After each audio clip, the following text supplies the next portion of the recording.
here at the second virtual dialogue, the FICCI-KAS series, which is the new normal series. The dialogue 2 is the new normal and the evolution in gender roles and the gender lens to COVID-19.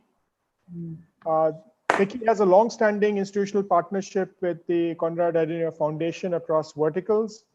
I welcome the KAS India team, Mr. Peter Rimmel, Resident Representative KAS, Mr. Pankaj Madan, Head Program and Deputy Head India Office, and his colleagues Romina and Simran.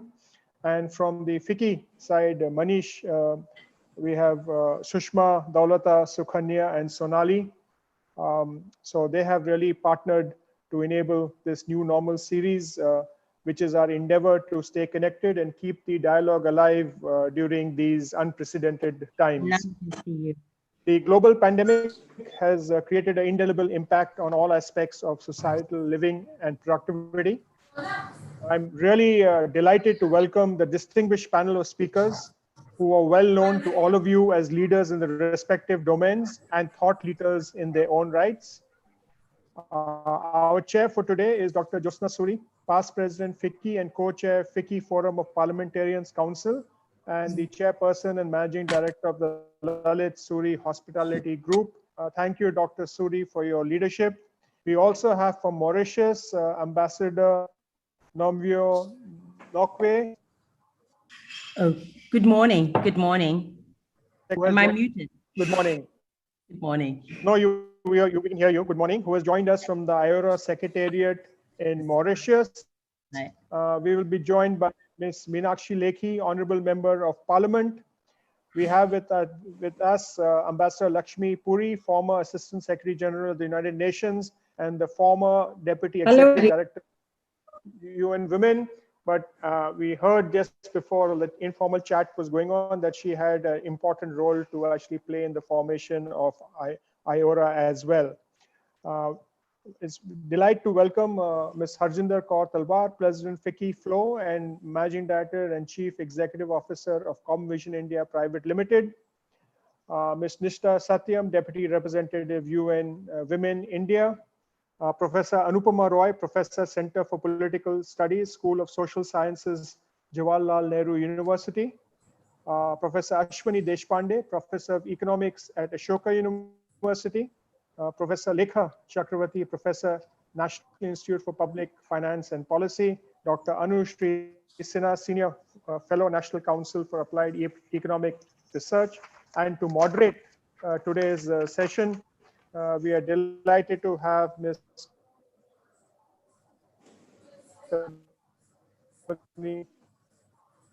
Sharma, accolades during her career in print and electronic media. The pandemic is not only a challenge for health, it's across a test for enduring human spirit. The gender equation will be hardest hit by this pandemic, but may serve as a backbone of recovery in the various communities across the globe.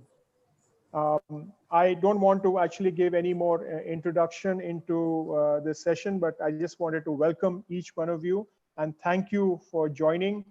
This is a very illustrious panel, and I'm sure we'll have a very interesting and animated discussion going forward. May I now invite Dr. Josna Suri to deliver the welcome remarks. Thank you, Dilip. Namaskar, and a very warm virtual welcome to the second KAS FICCI dialogue. As Dilip says that, this is our effort to stay connected in these extremely challenging times. So today's dialogue is about how gender roles and status of women have been affected by the corona outbreak. In the current lockdown situation, which is absolutely unprecedented, and of course, later on in the post-corona world, we all aware that there is going to be a pre-COVID and a post-COVID world. And we are now looking at even the post-COVID world once the pandemic settles down. We're also going to discuss why it is important to apply a gender lens to this new normal created by the pandemic. history bears witness to the fact that women are the worst affected in any crisis. In fact, even without a crisis, caring responsibilities usually fall heavily on women.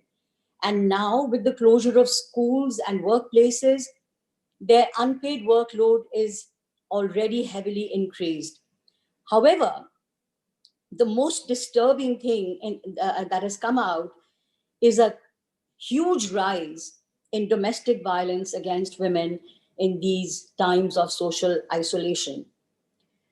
As Dilip has already introduced, we have a galaxy of powerful voices from elected representatives, diplomatic community, development institutions, academia, multilateral agencies, and media as our eminent speakers today.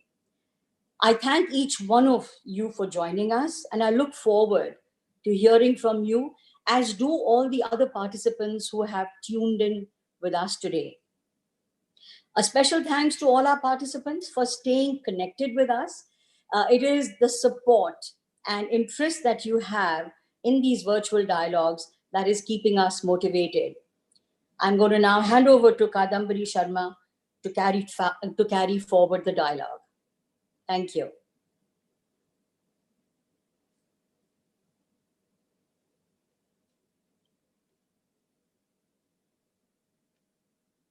Kadambini, please, are you there? Please unmute. And I hope you can hear me now. Yes. Thank you. Yes, good morning and thanks so much. I'm delighted to be part of this endeavor. There are so many distinguished panelists here, women achievers, and I thank you, FICCI-KAS, for this timely discussion, because this is something which we tend to overlook when something like this is happening. It is like everything comes together and there is no special space for women. But I think this is the ideal time to address the issues of gender at the moment, because we don't know what the new normal would be actually, and even the normal which we are used to was not actually normal, was not actually what women would have wanted to be normal. But now with COVID-19 here, things have changed irrevocably, and I don't know whether it is, I hope for better, but maybe for worse as well. We will be falling for the same old patterns, or will something be new and better? We have seen all over the world, the data is coming in that the domestic violence cases have risen, which is a very, very disturbing fact. We have seen unorganized sector, like women are walking all the way hundreds of kilometers. The visuals are coming in every day. It's quite a disturbing thing. So not only these, but there are several other aspects which all of you from different fields of expertise would like to address, and maybe we could find some kind of solution as far as policy is concerned, economy is concerned, so that women can benefit, because women are the worst sufferers in any kind of emergency situation. So now I want to go to our panelists, and I would love to start with Ambassador Naoke, who is joining us. Ma'am, if you could tell us what your experience has been, the way you have engaged with several governments and communities. What do you think it has to be, the way has to be?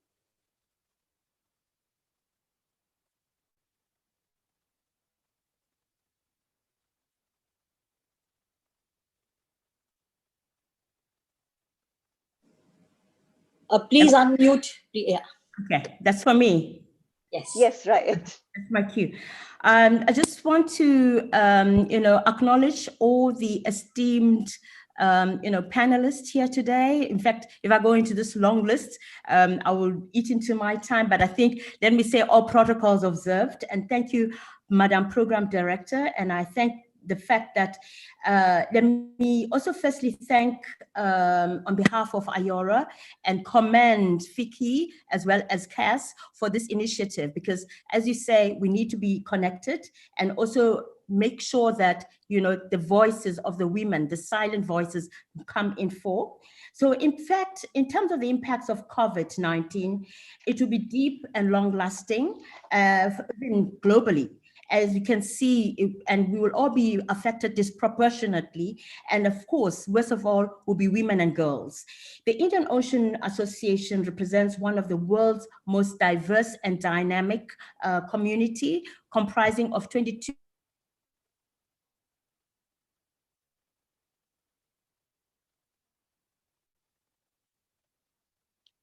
I think we have lost the audio, and video has frozen as well.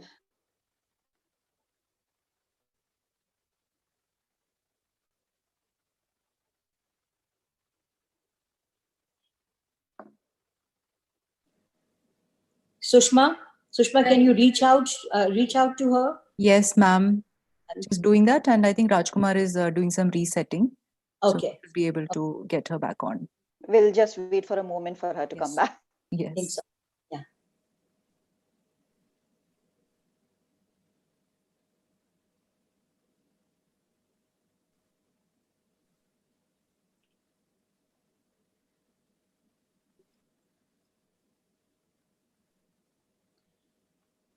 Kadambini, would you like to state Yeah, the next she's back. She's Ma'am, back she's on. back. She's back. Okay, good. So, ma'am, please continue, because we had lost your audio. So please do continue now. Okay, I was saying that this initiative of having the Indian Ocean Rim Association was championed, and also the vision came from no other than Nelson Mandela, and it happened in your famous city, New Delhi, in 1995. So we are living the vision of Utata Nelson Mandela. And I can just quote from him. He said, "Freedom cannot be achieved unless women have been emancipated from all forms of oppression." So while the people of the Indian Ocean, from a variety of backgrounds, they rely on interconnectivity as well as the markets and for their livelihoods. They are united by a shared commitment to prosperity as well as of the region through inclusive as well as sustainable economic development. Now, IORA is committed to women economic empowerment, and this was one of our focus areas that was achieved through the Chairship of Australia, and that was in 2013. But we have had so many initiatives in terms of ensuring that women's voices are heard. We've had also through the assistance of FICCI, and then I can say a few milestones. There's been a Mahe consensus in Seychelles in August 2015, followed by the Ministerial Conference of Women Economic Empowerment here in Mauritius on the 29th of August. So women economic empowerment, our efforts have focused on sharing lessons, strengthening the evidence base, and building capacity in areas like entrepreneurship and financial inclusion. And therefore, I must commend FICCI for being in the forefront of these efforts, for hosting workshops on such topics such as women entrepreneurship. For that, we are most grateful. Now, 2020 coincides with the 25th anniversary of what we call the Beijing platform. And that has been very, disturbing because of this pandemic. No, lot of activity or the planned activity could not be materialized, but like through your platforms and through your focus, we're able then to connect again with one another. And therefore, we had advocates from various regions collected together. It was, I think, over 189 governments that collected in Beijing that time, 15 years ago.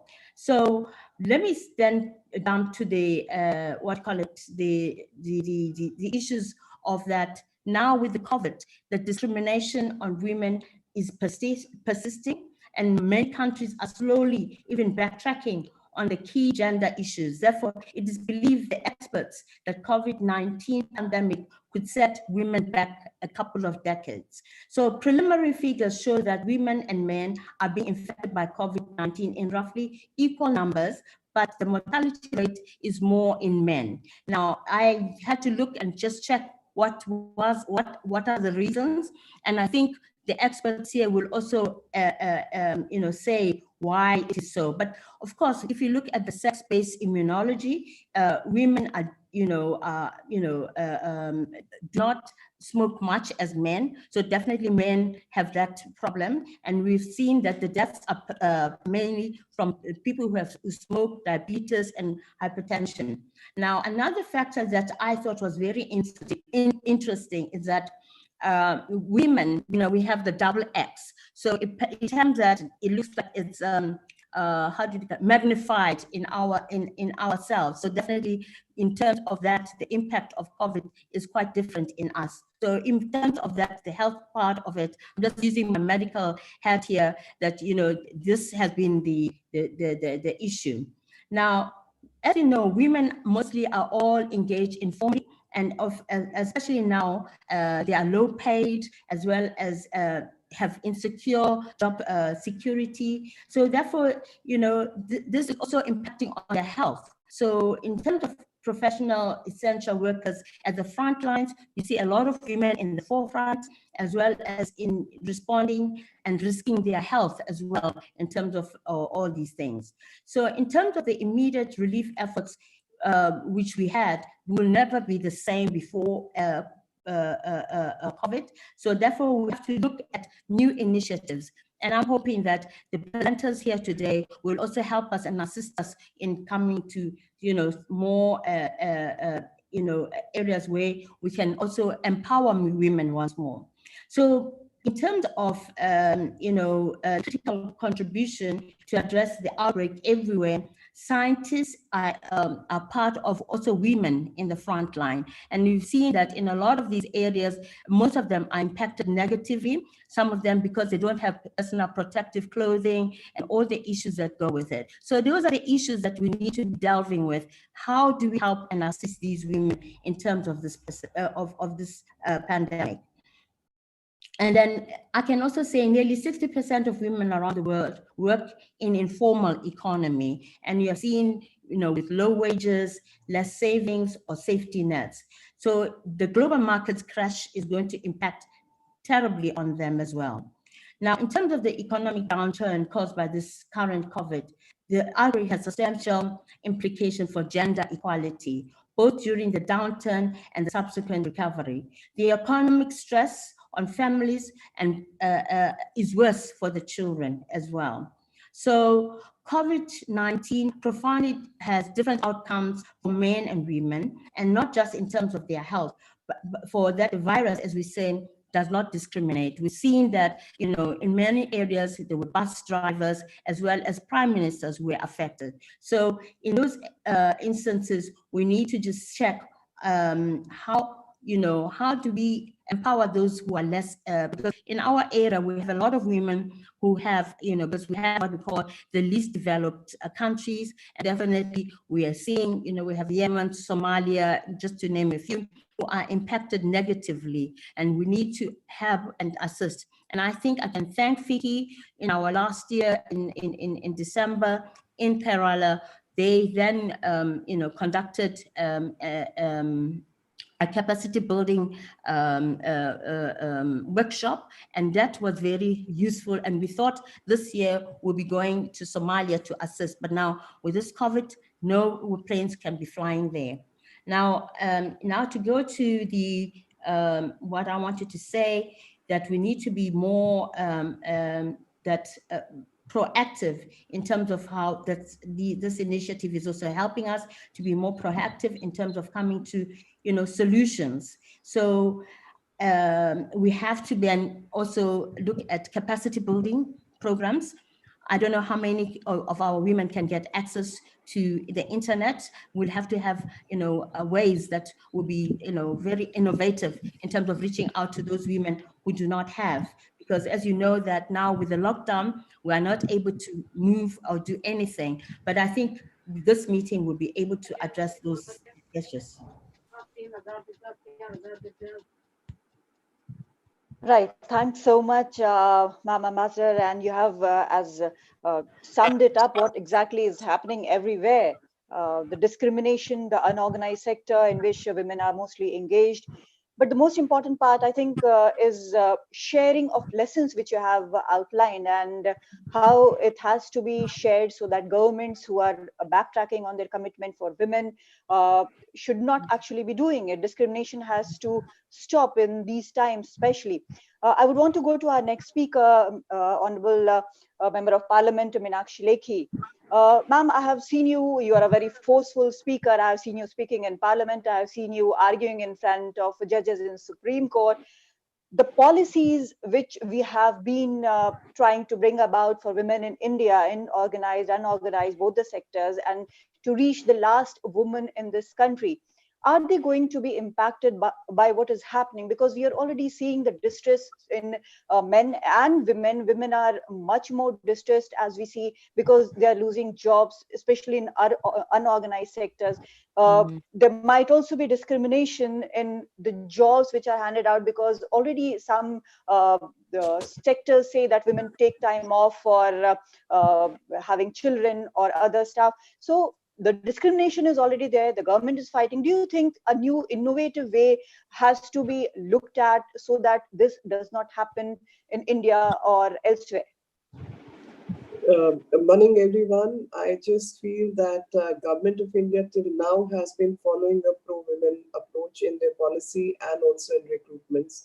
So if you look at the data, frontline corona warriors that we call them, 70% across the globe happen to be women in health sector, and even in policing job, there was far less women before this government took the charge, and now they've made it mandatorily. 33%, 28%, 26% is what they are meeting the goal right now. And including women and inclusive policy of having more workspaces for women is what government is pursuing at the policy level. But when we talk of impact of corona, in fact, yesterday only I was just finding out that in airline sector, if you compare with the global market, across the globe, the pilots who are working in the airlines is just about 6%, as compared to India, which has 12% women as pilots. So all over, the policy is to promote women, but at the same time, when globals and workspaces locally are going to change, we have to have all kinds of format. And FICCI-KAS, for example, is one which we were following. We need to make it more inclusive, and more workspaces need to include that part, because I think the biggest challenge for women once they are in the family way and are taking care of the family, because whether you like it or not, but across the globe, it's the women's responsibility to care for the elderly in the family. So if there is a sick mom at home or dad at home, generally the caregiver is the daughter or the daughter-in-law. I'm not saying the boys don't care. I'm sure boys do take care, but the general, like medication, food, type of food, etc. Women are either personally or emotionally more motivated to do those kinds of things as well. We can't distinguish the inherent compassion element, which I think is more in women, and that compassion leads them forward in terms of emotional well-being, and that is also something which holds them back economically, because if there's a child at home, they will rather care for the child than go out and work, and men will normally leave those responsibilities to women. And I think that's how the world is made, and we have to accept things rather than challenge those things. There are times when you can challenge, there are times when you need to accept. Now, what I feel the worst, which is impacting, so worst and best, let's divide it into two. So worst is that if 70% of workforce in terms of healthcare sector are women, then that means 70% of women are more likely to be impacted by the disease, because they are out there in the open. So how do we care for them? And once a woman of the family is sick, or a nurse is sick, or a doctor is sick, or a sanitation worker is sick, it impacts both economy and well-being of the family. So care for women is something in terms of health. We need to ensure that all of them get their vitamin C, all of them get their zinc-O-Vet, all of them are protected. That's something as a policy we should take care of. Second impact which I see is because they impact economy and families both at the same time. The second impact which I see is that a lot of women take sabbatical during pregnancy and all those periods when they are on the family way. Now with workspace changing and you're able to operate within your home, and that is what your agencies, your corporate world is going to prefer, then that means women need not take sabbatical. And that means more workforce is available because women are there. Now, salaries and global market in terms of availability of resources will be impacted for both men and women. There could be situations when women are operating out of home. For example, there's a female police officer or a cop or a doctor or a nurse. They necessarily have to be on the ground. They necessarily have to move out of the house. Whereas the men in the family could be the ones who are, say, writers, authors, or working for corporate sector in the managerial capacity. They can operate from home. Now that can lead to a lot of ego issues, and which of course leads to domestic violence, which we are seeing as the number is suggesting. How women get impacted is the healthcare services as well. So access to healthcare necessarily meant taking the children for vaccination to the doctor.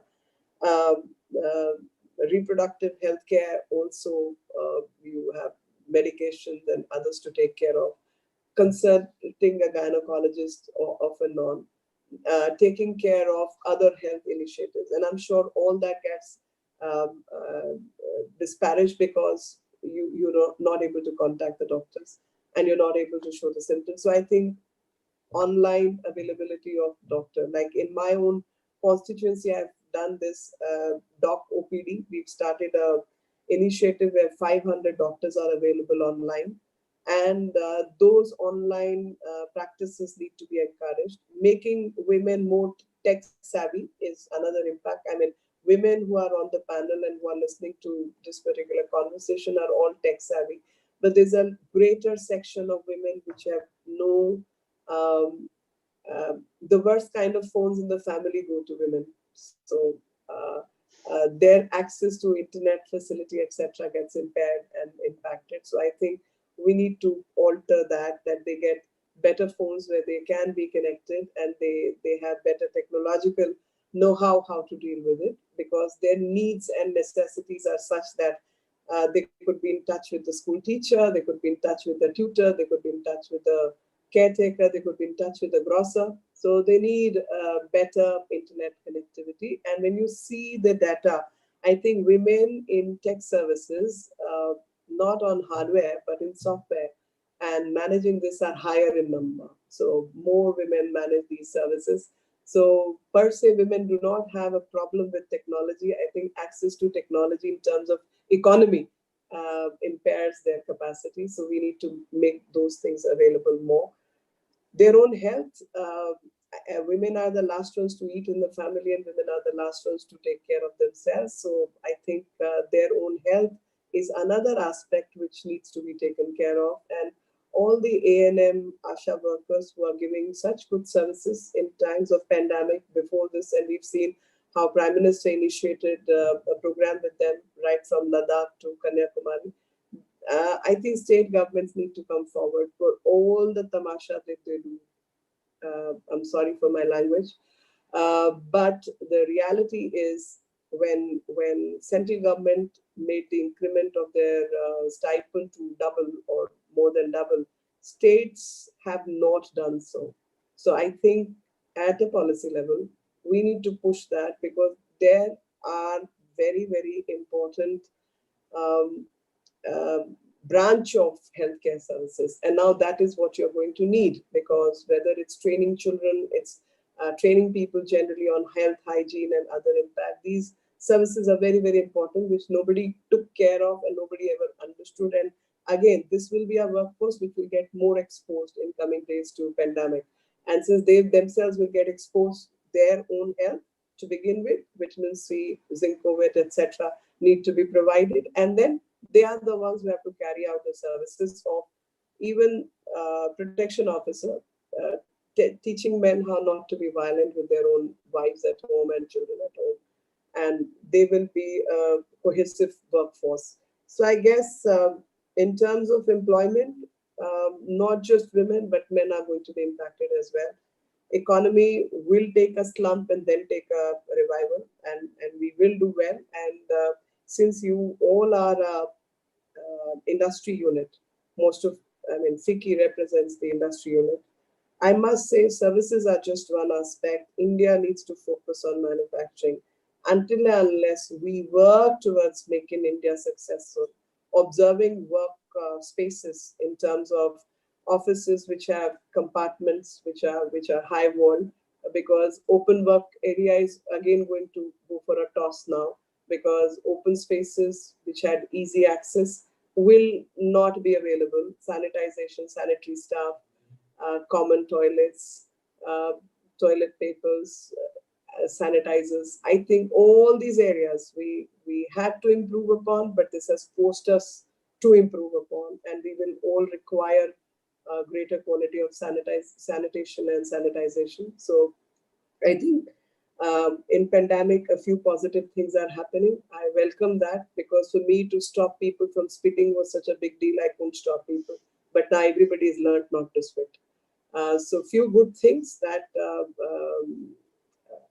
changing habits is a tough call, but this has changed habits overnight, and which is positive. We must keep the pace of those positive habits, and acceptance in terms of flexi hours, operating from home, taking care of family, and taking care of yourself, also the work all together. And of course, domestic violence, extramarital affairs, etc., should take a back seat, because those are the things impacting the psychology and psychological well-being of women. And I think that's where things will turn positive. Thank you very much. Thanks so much for sharing, Ms. Lekhi, because you have actually marked the most important thing, I think, which is health for women.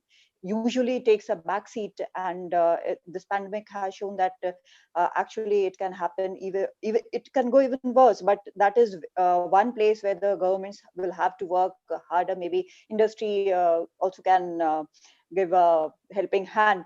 So we will also take questions about this later, but now let me go to the next distinguished speaker. We have Ms. Harjinder Kaur Talwar, National President, FICCI Ladies Organization, MD and CEO of Commission India Private Limited. Very welcome, ma'am. And you have built a business from scratch, and your solutions have been quite innovative, quite different. When we are coming out of this pandemic, and while we are in this pandemic, how do you see the new workforce, especially the women who want to enter the workforce? How do you see them going forward? What is your assessment of what is happening, and what is your guideline for this, or maybe how you look at it, how it will pan out, and what industry can do about it? Thank you. So my observation and my study on during all these days, what Meenakshi ji just said, that women are tech savvy and they need to be given smartphones, and I totally agree with this statement that if you see women, they're bigger users of Facebook, WhatsApp, and they've been using technology at home. They really adapt to technology very, very fast compared to men, because this is what has been their time. While many women have been educated, but still, whether you call it they're guilt conscious, many of them choose to sit at home, even though they are professionally qualified. And this is more a scenario in India, that, many women sit at home because their social structure is such, their families are such, they are given that social pressure of sitting at home. They take a break from their working period and they sit at home. Now, I see this as an opportunity in disguise, though it's a pandemic, and we all are fighting to come out of it. But this has created an opportunity for all those women who are qualified, who are sitting at home, and they can look at it working from home. So therefore, for the qualified women who are in technology, the opportunities I see increasing. Okay.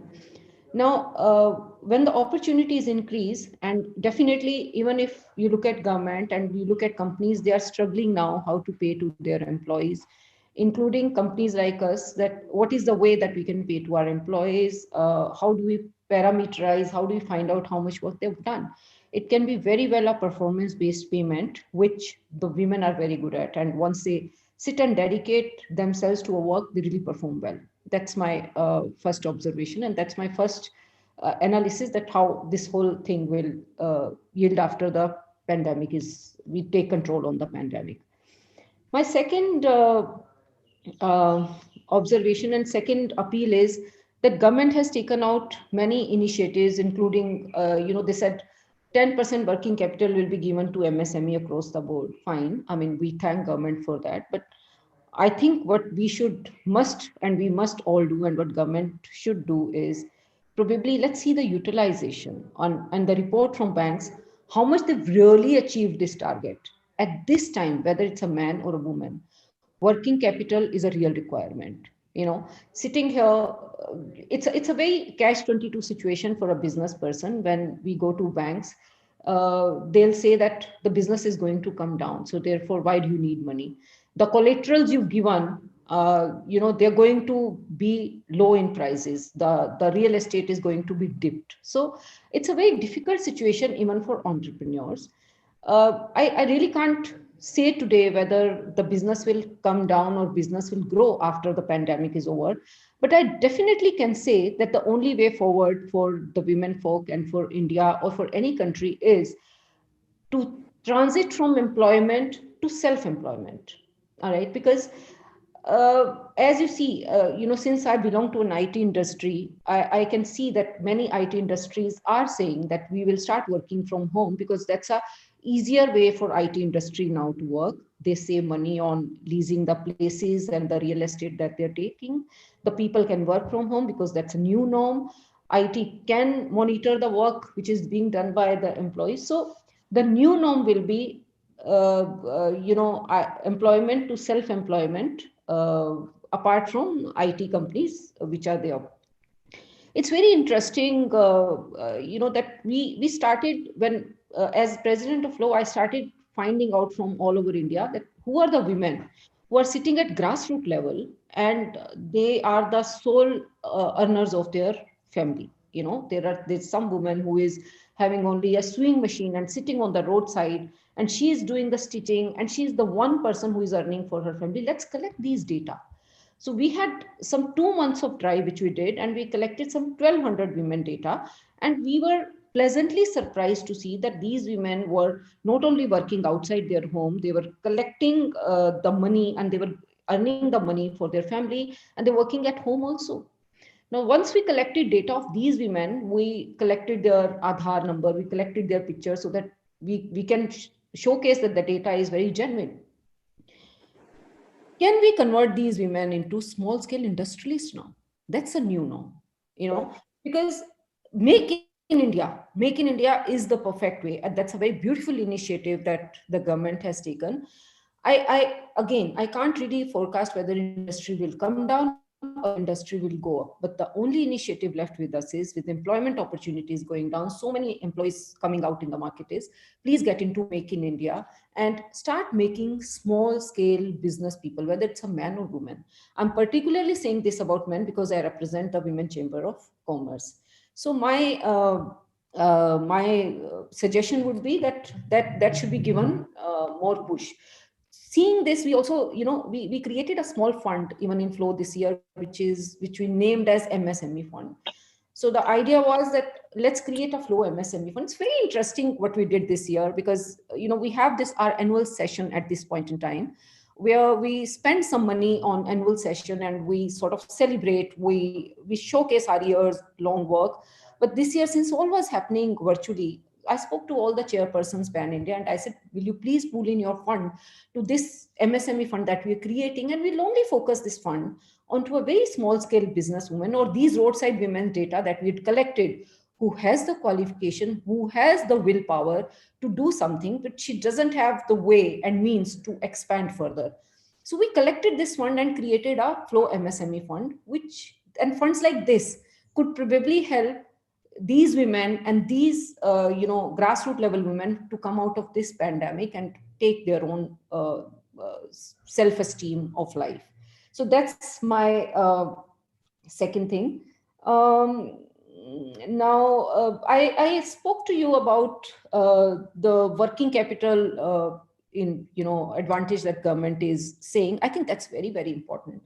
At this point, the one major concern for any industry, I'm saying including me, whether it's a small scale industry, medium scale industry, or top industries, everybody is thinking and sitting in stress that how will they survive?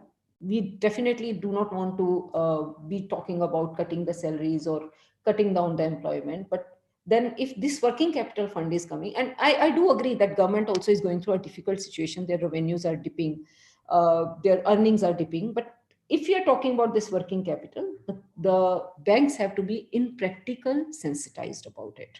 And utilization has to be taken practically and ask them to actually help MSME sector here, especially the women.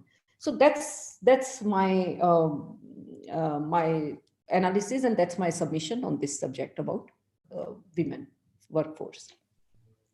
Thank you, Ms. Talwar. That was very enlightening, because these are the crux of the matter, and maybe it will matter the most when this pandemic is about to get over, because small scale industries, you're talking about MSME, you're talking about working capital. These are the things which are like at the top of the mind of every person who has gotten into a new business or who has been running a business for some time. Of course, it is a matter of more worry for government as well, and the governments are also in stress. I would want to welcome Ambassador Lakshmi Puri, former Assistant Secretary General, United Nations, and former Deputy Executive Director, UN Women. Ma'am, welcome. And the kind of experience you have had, we have been talking to the distinguished panelists. Looks like not only the governments, but also women in position in different governments, as the leaders, women leaders have been doing so well in handling the pandemic. They have proved their mettle. So women all over the world, can we say that holding hands at this moment and talking to governments as women is maybe really important at this time?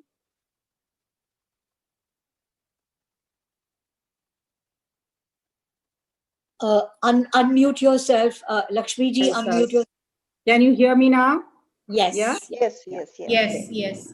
So I would like to thank you, Kadambini, and thank you, KAS and FICCI, and our dear friends, all of you, very distinguished panelists here. And of course, I would like to thank Peter and Dilip and Jyotsna for inviting me. And I would really like to thank you for shining the light on gender issues at this time when people don't want to hear anything else except how do we get out of this jam. So it is very important to focus on that. And let me begin by saying, Kadambini, I'll come back to your specific question, but I have a few messages to give right now, because what you're saying is, in fact, I like the way you've structured this new normal series. You know, for the longest time, I would say all the time that I've been on this planet, feminists have been dreaming of a new normal where there is full equality between women and girls and men and boys, and where they would enjoy their human rights, plus that they would be free from discrimination and all forms of violence. So that's the new normal that feminists have been talking of. So it is also very important that we are talking about new normals. As was mentioned by previous speakers, this is a very special year for the gender equality agenda. It's 5 years since the adoption of the SDGs, the Sustainable Development Goals, including SDG 5, with which I was very closely associated. And it was adopted 5 years ago. And also, as was mentioned by Ambassador, that this is also 2 years after Beijing Platform for Action was adopted.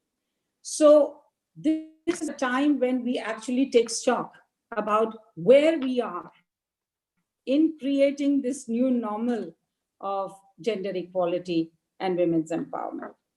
And along comes COVID-19 pandemic with its cataclysmic force, and as a great disruptor of economic, social, and political order. And everyone is now talking about what the new normal will be in the short term. Many of the speakers have referred to that, medium and long term, and how we should shape it. And how can we shape it? Because there's also what we can do, and there are also factors beyond our control. So what I would like to focus on is that when we are talking about how to bring about the two, or how to make the convergence between the new normals happen in a positive way, I would like to use the terminology that the United Nations and member states in the United Nations use, which is the terminology used in the context of disaster response, because this has been a disaster, and peace building, because we are at war. You know, it is like a COVID war, as all leaders talk about. So in this context, we always talk about how do we build back better.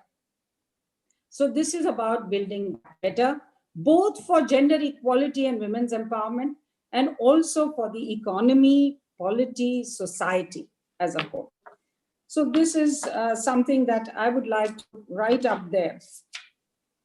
And let us see how, in the context of COVID-19, as has been pointed out, if we look at very clearly the situation before and after, as somebody said, it's going to be defined in terms of what was before and after. The situation before COVID-19 for women and girls, particularly in developing countries and those living in poverty and in disadvantaged and marginalized groups within all countries, among migrant and refugee communities and conflict zones, has been very challenging, and progress towards SDG 5 attainment has been slow, uneven, and incomplete. And I'm sure my former colleague Nishtha is going to tell us, because they are right now in the process of reviewing the implementation of both SDG 5, but also of Beijing Platform for Action. And I'm sure those conclusions, and by the way, this was the same conclusion when we were doing a review. So unfortunately, the pre-crisis situation wasn't that great. And now COVID-19 has in many ways exacerbated the challenges for them and affected them disproportionately, as again, many have pointed out. It is also being claimed, of course, that disease affects more women, including in terms of fatality, but the negative impact is greater on women and girls because of pre-existing constraints and discrimination that they face. So the first impact, the negative impact areas, I think many of you have referred to. I would like to refer to the fact of feminization of multidimensional poverty, which has been made worse. And it has resulted in loss of income and subsistence and increased rural and urban areas for women in developing countries. And of course, you know, the different aspects of poverty include also access to wash resources, water and sanitation and sanitation hygiene resources.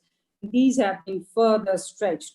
The second is, of course, the whole issue of employment and jobs, and very interesting ideas were put forward by previous speakers. I would like to say that generally women globally as well are employed in the informal sector, and in contract, daily wage labor, in precarious jobs, as hawkers and street vendors, and as MSME and micro entrepreneurial sector. And there has been a severe negative impact on women's livelihood and employment of the Great Lockdown. Also, jobs in certain gender-intensive sectors like travel, tourism, entertainment, culture, art, domestic work and care work, handicraft, textiles and garments, all have been disrupted, and it has impacted on women's employment, including in the formal sector. And of course, one positive aspect is the IT sector, where it is a gender-intensive sector, and as has been pointed out, that would continue to benefit and not be disrupted, maybe even impacted positively, as has been pointed out.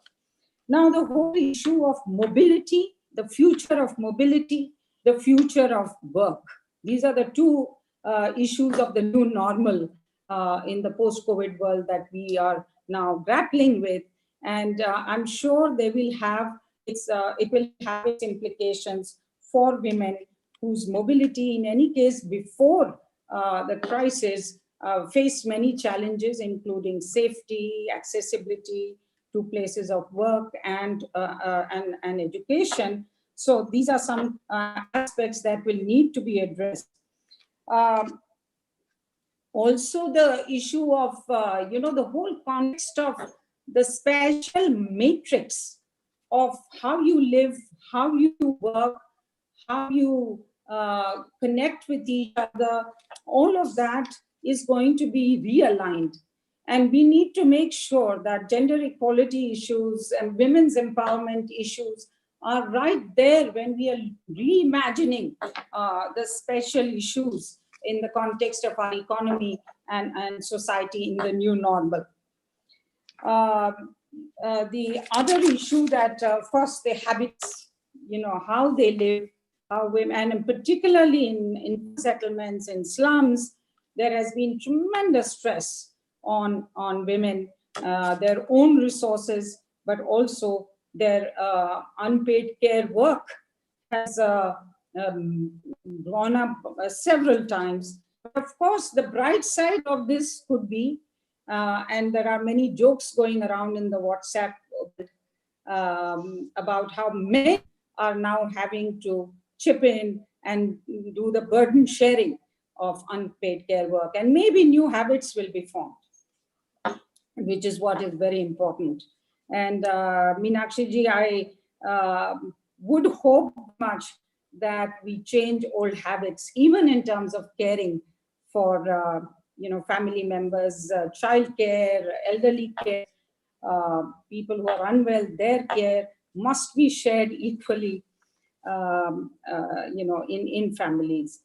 Now, access to contraceptive and reproductive health services are even more constrained as are other health services, and these can have long-term effects on the health of women, including in terms of unwanted pregnancies during this period.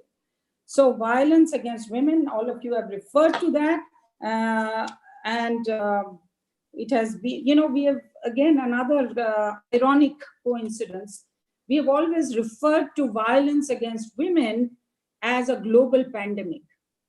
So you can imagine that this pandemic has made the other pandemic worse. This time more in the domestic context than in the public spaces. So what do we need to do?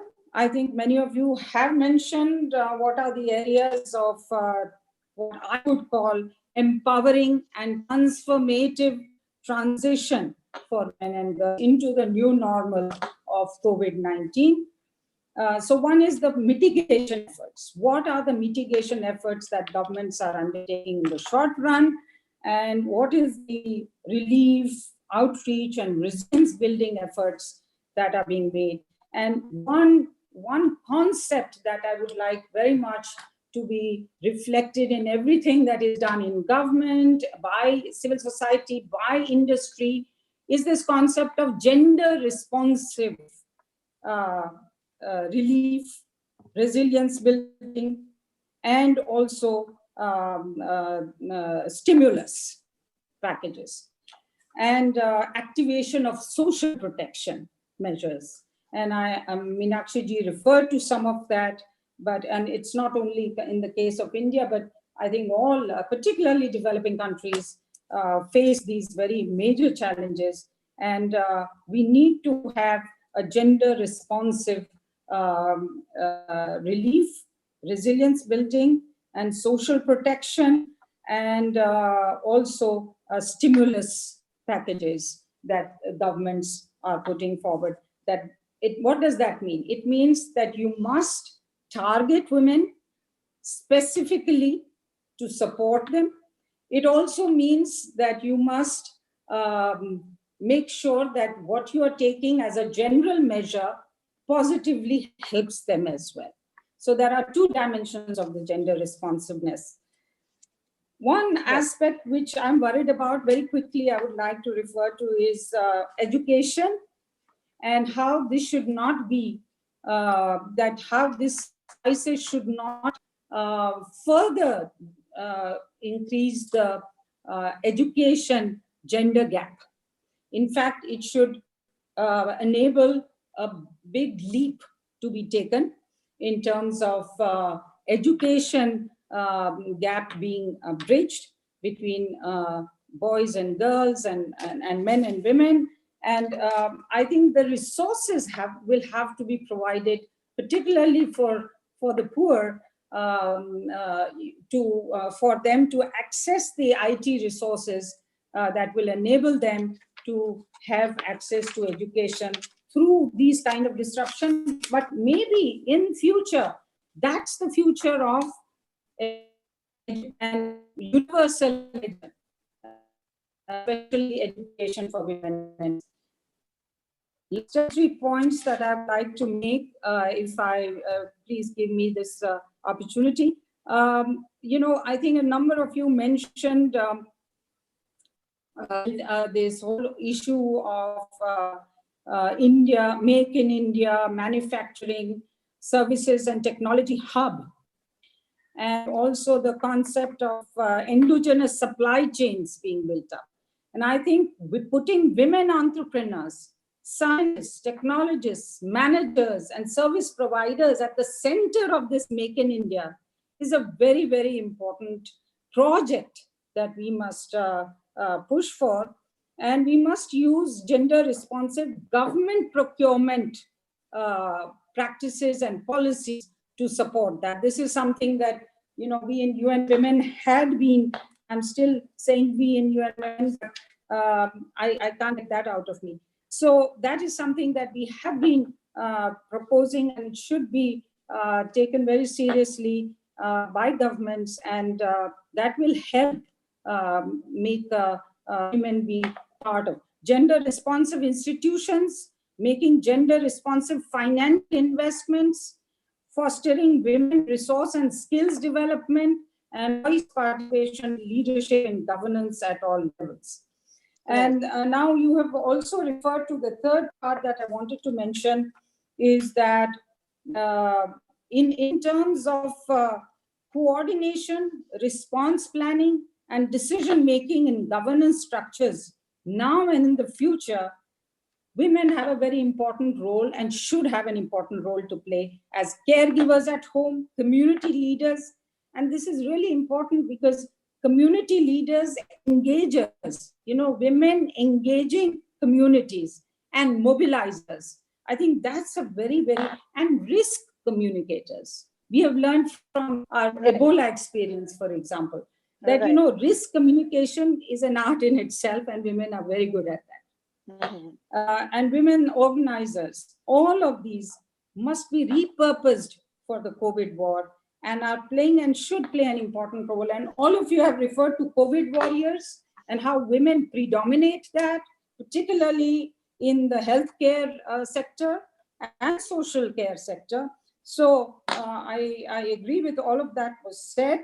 But Right, we need ma'am. to It's a also long war, I include. suppose, and women are at the forefront. We will come back to you for the questions which our audience will put forward to you, and you can explain how it has worked out. Okay. Thanks so much Thank you. for your Thank you. inputs, and we will take questions as well. But at the moment, I would like to go to Ms. Nishtha Satyam, Deputy Representative, UN Women India. Uh, we have been talking about several challenges, and the challenges are quite huge, but there are also solutions coming in. One thing, let's say, which you must have seen for the longest possible time, is the pay gap. So when we look at it, is it going to increase because people are risk averse? Every time something happens, whether it was a Me Too movement or any other crisis, the worst hit, even if the women were victims, the worst hit were women. So if this pandemic is going to go on for some time, would you say that the pay gap will increase? What will be the situation, and how hard it will be for women to make women leaders and women business women and all women who are working to take forward women's cause, to press this point that at the moment this pay gap or discrimination in corporate jobs is something which should not happen at all? Nishtha. Thanks. Thank you so much. I'm really glad to have heard from our former ASG, Ms. Puri, who's really put on record some of the positive things that can come out and some of the solutions. But just to answer your very question, if you look at the Dalberg survey that was out, which was as of April 9th, and let me remind you, we're far ahead from that. Almost every day is compounding the struggles that we are going through. The report says that about 61% of BPL families were expecting to lose, the average BPL household was expecting to lose about 61% of their regular income and 45% of their households were expected to lose more than 75% of their earnings during the lockdown. Now, the gender pay gap that is almost, honestly, there's several parts of data that exist. And let's understand, when we say the gender pay gap, the documented data that we have released for the formal sector, and whereas 93% of our labor is in the informal sector. The gender pay gap that is anywhere between 30 to 40%, almost ranging to 70% in some industries, is expected to go worse than it is right now. But how can we say this? I think the best guess right now that we have is to study any previous pandemics that have happened across the globe, and study them in detail to know what some of those trends could be. For example, it was almost predictable that domestic violence would rise. In the same way, if you actually study the Ebola crisis in the context of West Africa, it increased the pay gap between men and women by almost 60 to 70%. While men came back to the workforce almost as the conditions had subsided, it almost took women twice the time as it took men to come back into roles of employment. So there is no reason for us to believe that this is going to be any more different in India right now, unless and until we really take concrete steps to change course. Now, some of those measures of what could be done is looking at an expansion of the National Rural Employment Guarantee Scheme, some of which the government has already looked at, and ensure that women at least account for 33 to 50% of the job cards. This is also going to help. This is also going to need us, policymakers, the government, CSOs, and the business to invest intentionally in bringing women back. This cannot be an accidental course of action and then, one of those things that we do and we'll see how it goes. This has to be incidental for us to see the results, which essentially means that the traditional tools that we've been talking about and the country has been putting in practice for very long, such as gender responsive budgeting that has got a big boost under the current government, will have to be used as strong strategies and intentional strategies by the center and the state in terms of bringing back. The other big thing that we know we will have to do intentionally as a matter of strategy is reskilling or ensure parity in skilling, which means that when we look at the new normal, we'll have to see what kind of skills are really in demand and make sure that women remain relevant. The one natural strength that I think that lies for women is I think, collective wisdom and collective action is now being seen as the big tool across the globe. But if you actually look at the women's movement has thrived on collective action and collective wisdom for very many years. If you look at the self-help group movement, if you look at the organization skills of women, particularly some of the models that have really emerged as best case examples, such as the Kudumushri in Kerala, are all based on collective action. So there's also much untapped potential in the self-help group movement, in models like the Kudumushri, in the number of elected women representatives that India has. Again, a very, very potent source of governance that needs to be brought in. So the sum and substance of my response is, yes, we do predict that things will get worse. We do think the pay gap will extend from an average 30 to around 60 to 70%. That's our learning from other pandemics. But what we know for sure is we will need to do things intentionally and put in motion a course of action to be able to skip that. Thanks, Nikshita. Thanks so much for this input. And really, the focus has to be very clear. As you're saying, the focus has to be very clear, and it has to be very conscious effort to put women forward, put women in focus so that they can tide over this kind of pandemic. They are the worst hit of the all. Let's go to Anupama Roy. She's Professor, Center for Political Studies, School of Social Sciences in JNU. Most welcome, Ms. Roy. I see that you have lots of, your research is around how different factors affect women, the gender, how it becomes very difficult to tide over that. So when we look at it, especially in perspective of our country, do you think that poverty and caste are going to play a really even worse role for women who are caught in this pandemic? Thank you very much for inviting me to speak, in particular when we have representatives of the industry, diplomats, and from the government. I think this is a great opportunity to share some of my ideas with you.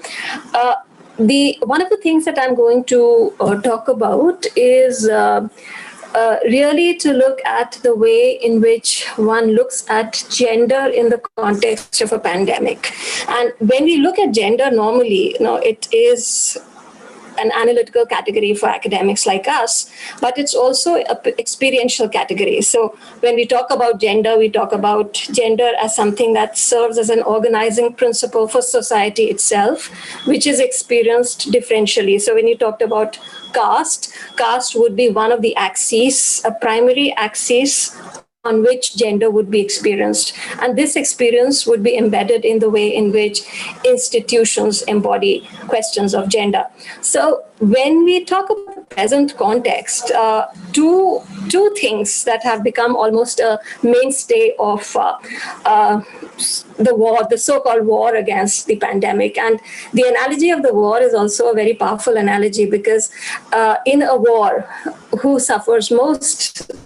The women and children and the vulnerable, the elderly, the aged. Those are the categories, social categories that suffer most. But two things that have become a mainstay for rolling back in the long run, the coronavirus, is the idea that there's something called social distancing that one should strictly adhere to. And social distancing, some have said, is a misnomer because what we're really doing is physical distancing, and social distancing is not something that we would actually want. And this is something that people who work with Dalit groups would say that this social distancing kind of resonates with questions of untouchability and how people have practiced untouchability in different contexts. So what we should really be talking about is physical distancing.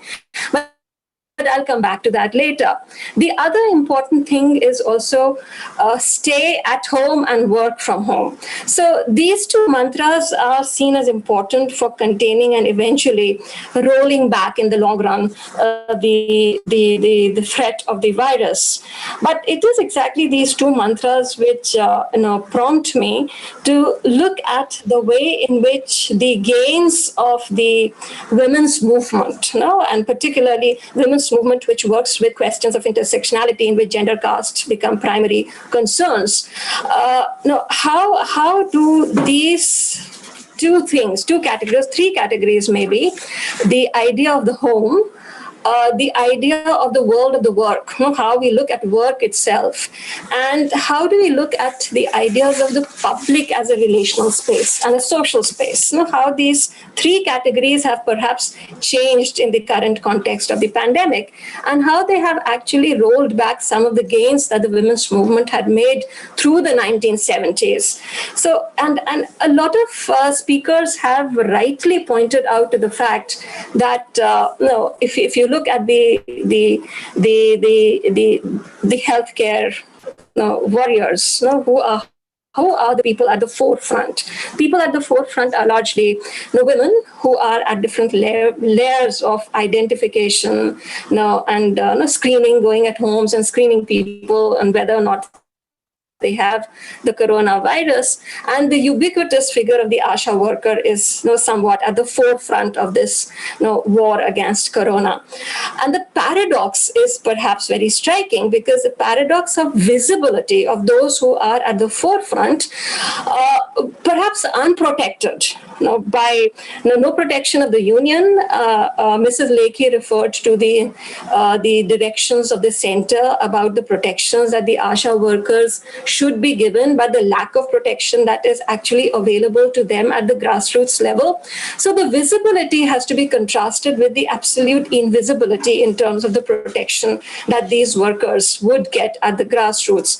But there's another problem that I would also want to reflect on, is the way in which the sudden conflation of the place of home, the home in the world of a woman, and the home as a place of work has had an impact upon the lives of women.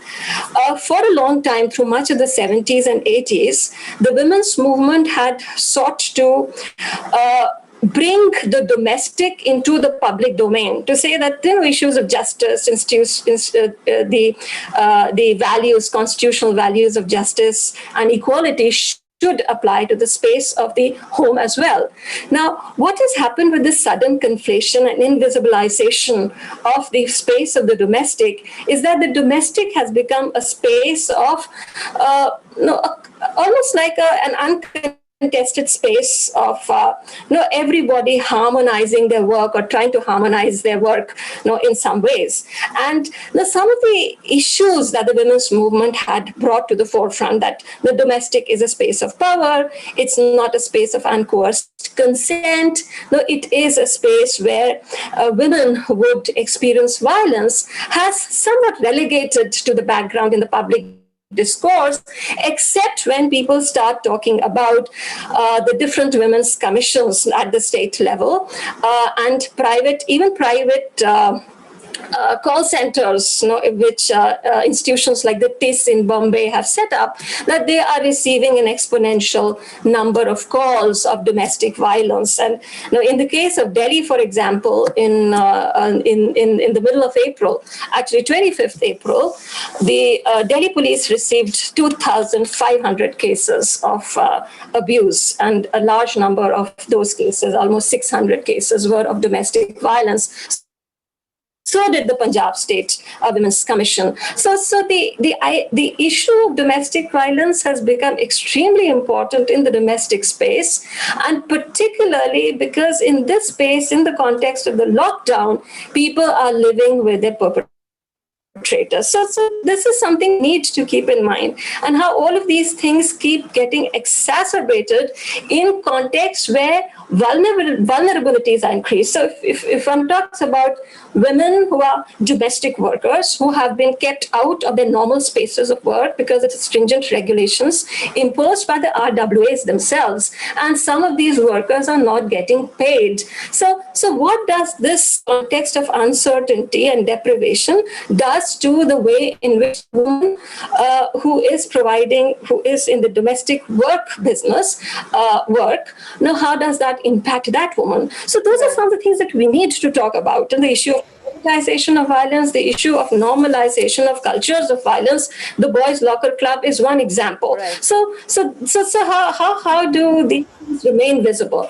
And it's the paradox is that in the context of the pandemic, the spaces of public that Nishtha was talking about and the spaces of collective action are not available in the sense that they were available earlier. In the context of community, health programs or Mushri or the SHGs, they would perhaps have to be resurrected later.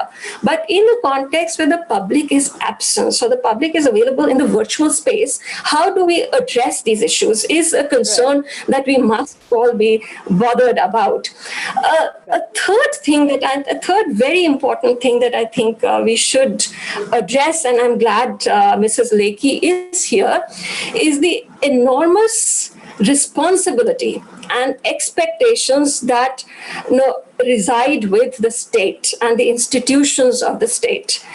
Now, the epidemic and the Epidemic Act, for example, and the Disaster Management Act, for example, gives the state certain powers, which are necessary powers, which the state ought to have in extraordinary conditions. Those powers help the state to prevent and manage the pandemic, but they also give the state the responsibility to take active steps for capacity building and active steps for restructuring, restoration of people who are affected the worst by the pandemic. So what we need at the moment is also, and this is where I think the older ideas of a strong state need to make their return. Strong welfare state which can have equitable, effective social policies in consultation with the social sectors.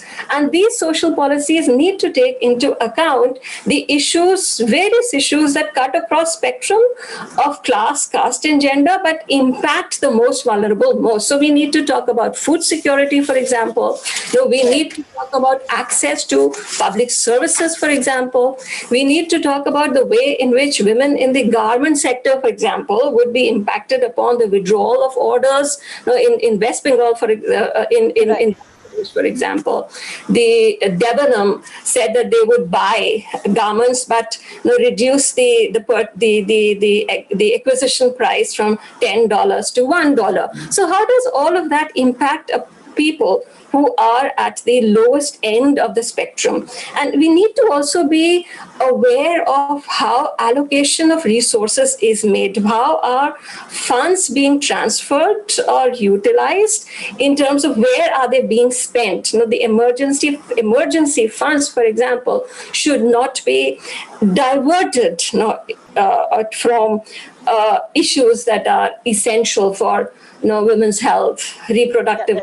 That's a very important point, Professor Roy, and I'm sure there will be lots of questions people would be putting forward to you because these are the very important points, especially when you mentioned the state's responsibility. We'll come back to that in the question answer session. Thanks so much, Professor Roy, and we are running a bit short of time, so I would request all the panelists to stick to the time. And next we are going to Professor Ashwini Deshpande, Professor of Economics, Ashoka University.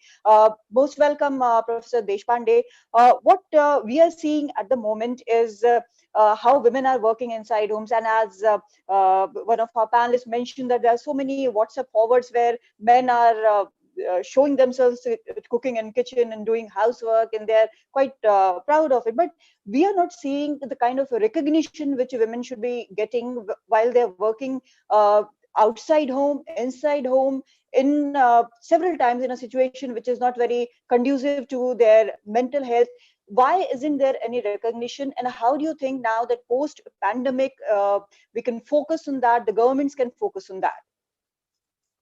Well, yeah, thank you for those questions.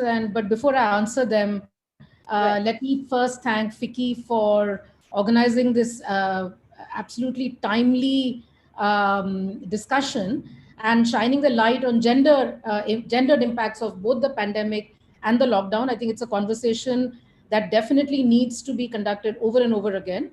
It's also great that the panel has representatives of from the government, from the United Nations, from multilateral agencies, and Mrs. Lakhi is here, Mrs. Puri is here, and so it's good that we are and academics are here, and it's good that we are all in conversation with each other, so that hopefully leaders of industry and leaders of government will take cognizance of some of these points that have been made here and act upon them.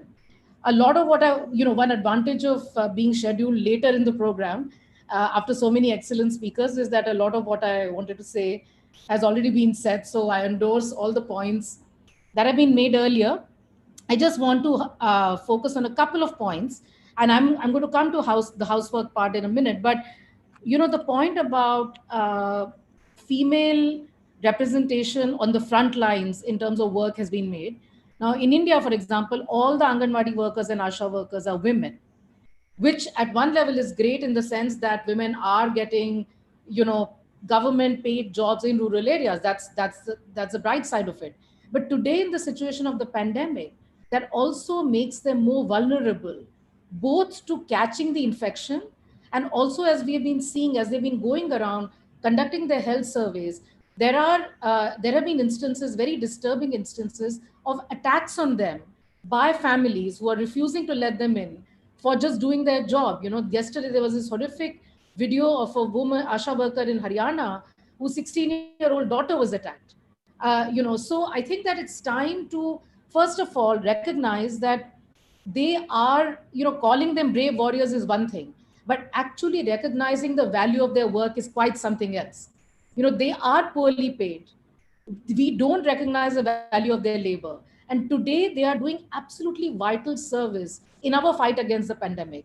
And so the government has to take their recognition on board and make sure that they are protected from all acts of violence.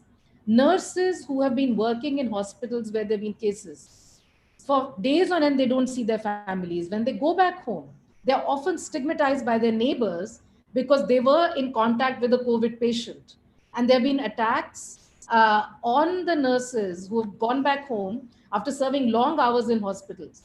So basically, whether it's the frontline health workers or just frontline community workers, they are women.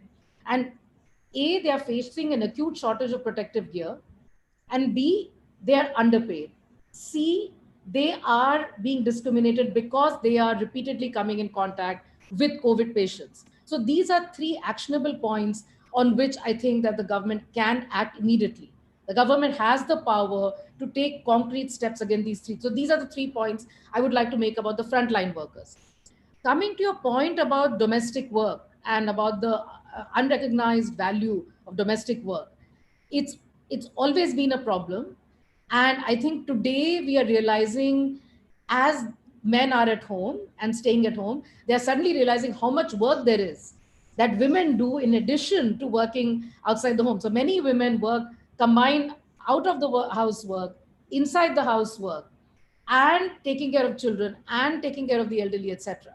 Right? And now that the men are at home, they are recognizing that just the sheer volume of work, the monotony of work, and how it's the same job to be done over and over and over again, and it never ends. Now, will that recognition translate into respect? Will that recognition translate into value? That is a very big if. And I don't know the answer. I don't think anybody knows the answer to that. So there is a hope that now that once the pandemic recedes and once the lockdown recedes, there is a hope that men would have seen the light and that they would have seen how valuable this work is and how much the fact that they were able to work outside the home was on the back of all this work being done at home. So one view is that they would have seen the light. They will come out of this pandemic as transformed human beings. I really hope that's true. On the other hand, it's also possible, as earlier pandemics have shown, that we go back to business as usual, right? And that would be a really tragic consequence of this pandemic, okay? This is about men who are sensitive to the fact that there's all this work going on at home and their wives and their mothers and their sisters are doing it. But we also have examples, and that's coming out in social media, of men just even now refusing to see the light. They just don't, so if they want their pakoras and their, whatever it is, parathas and stuff like that, that has to be available, And so there are these cartoons going around with women, with the women, with the child,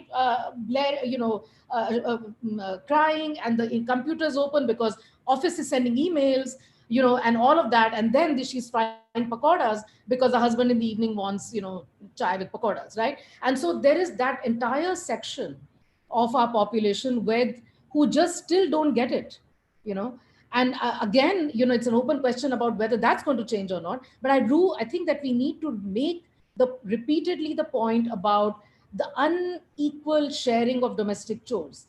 There was a very funny joke on Twitter which said, I don't know if you've read this article about Shakespeare and Newton, about how in the flu pandemic that they had their most productive periods. Newton discovered all this fantastic scientific, had their discoveries. Shakespeare wrote all these plays. And there was a woman who wrote on Twitter saying, the next person who forwards me a tweet about how productive Newton was during the pandemic is going to get my 3-year-old.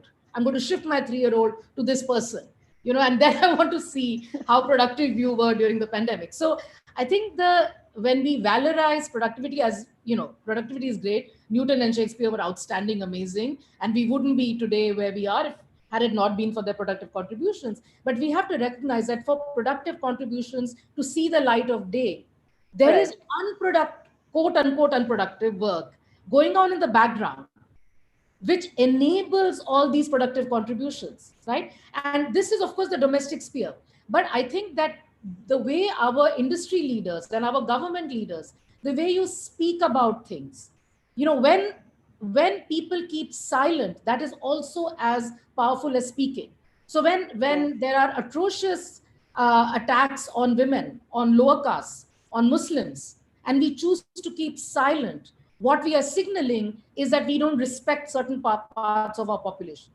And I think the pandemic is a good time to remind ourselves that everybody contributes, to society building, to first domestic work, but also to social production.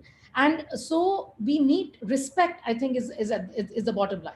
And that's the respect we need to show to women. That's the respect we need to show to other vulnerable populations. And today, I think what I'd like to emphasize is that we need to signal that respect. And just one more thing, which is I work with data. All my research is data-based.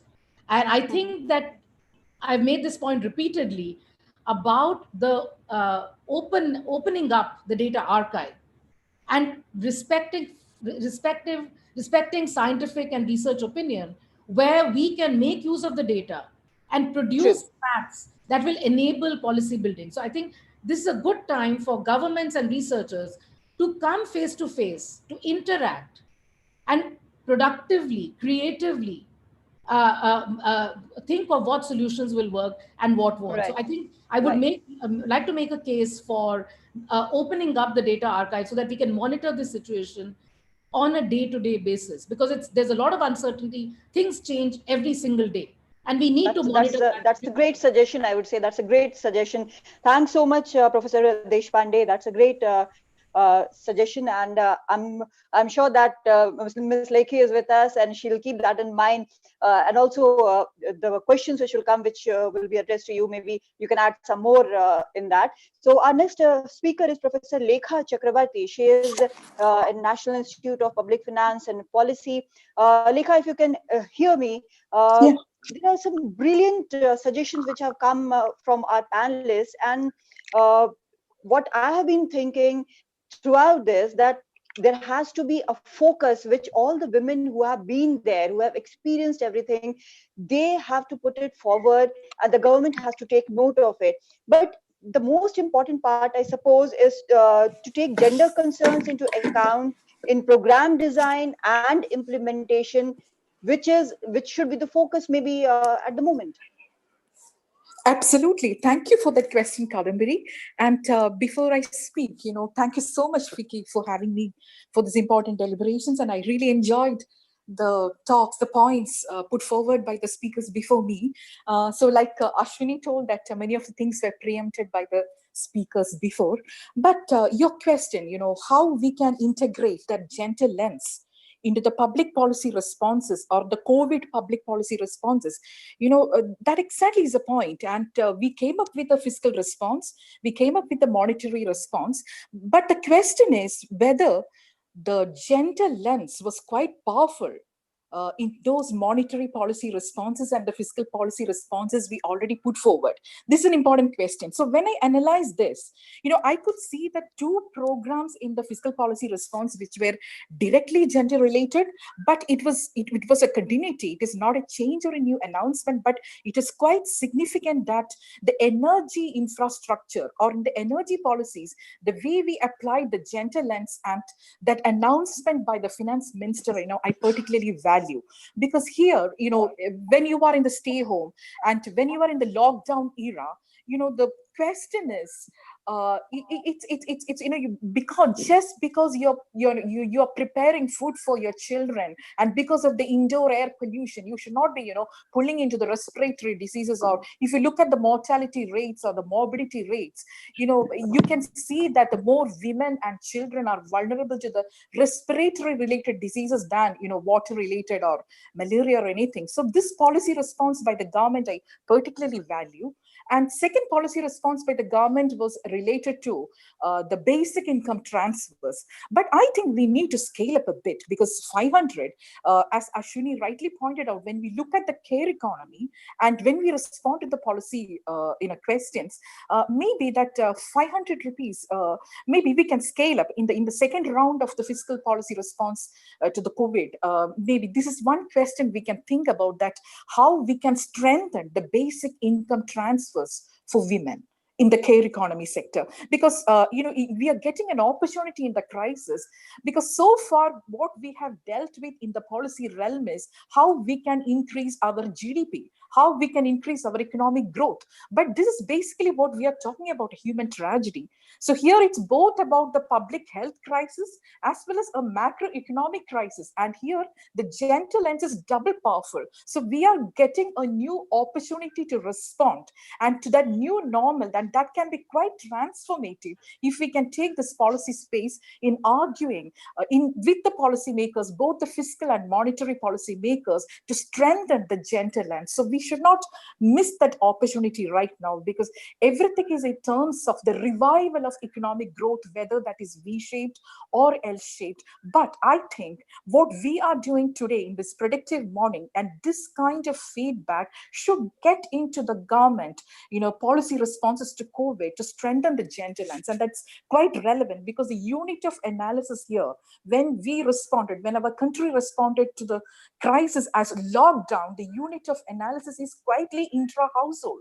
And as Ashwini pointed out, the kind of stress, in the intra-household sector, we cannot deny it further. And here, men on board is quite relevant, because I think the unfinished research of feminism is to look into the aspects of masculinity. I think we need to academically and policy-wise to research into the masculinity questions, and a few examples already has been highlighted by Ashwini, but I think we have to look into because it is not only toxic masculinity, there is a helplessness as well. Because when you suddenly feel powerless, why are you taking it on others? So, a question of how you handle your masculinity and that coordination, I think we need to look into this question, not just from the feminine perspective, but from the masculinity perspective. And that question has to be on board. And I think that could be quite transformative when we go through this process by, in the lockdown era, when we sit at home together, and what is the transformation that is happening to us. And the third question I want to highlight is about the transformative financing. Nishta has already pointed out that this is the time to reinvent gender budgeting. Yes, of course, it's a policy tool. It is quite powerful. We need to reinvent that policy tool, gender budgeting, as a tool of accountability, both political and financial, because the macroeconomic framework in which we function is quite limited, because we have an FRBM, we are working with the strict fiscal rules, And unless there is a stability of revenue, the kind of public benefits we design, we are just confused whether we can go ahead with a huge fiscal stimulus, or we should be very careful, because it all depends on the stability of the revenue, because we are in the beginning of the fiscal cycle. So here, a transformative question or a discussion regarding the financing also we need to think about that fiscal space available for us. Yeah, I stop here and take questions later, Kadambini. Thank you so much. Thanks so much. Thank you. And what you have said is something really important. It's also an opportunity. And I have always believed that we would need men on board if we have to take forward women's issues. Thanks so much for bringing that out. Now I move to our next speaker, Dr. Anushri Sinha, Senior Fellow, National Council of Applied Economic Research. Dr. Sinha, one of the most important points which has been at the top of the mind of every person who's looking at the situation unfolding today is the migration of labor. We have seen that labor from mega cities are going back to their homes. This is a forced migration. They are going in any which way which is possible, but that is also raising a question that what next when economy needs a boom and more work, then how will the states cope with this? This labor question has become a huge question now.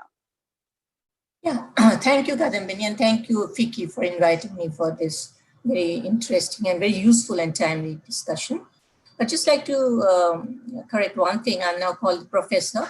It's the same thing, but we have been transformed to being called professor, just for nothing very special, but just, yeah.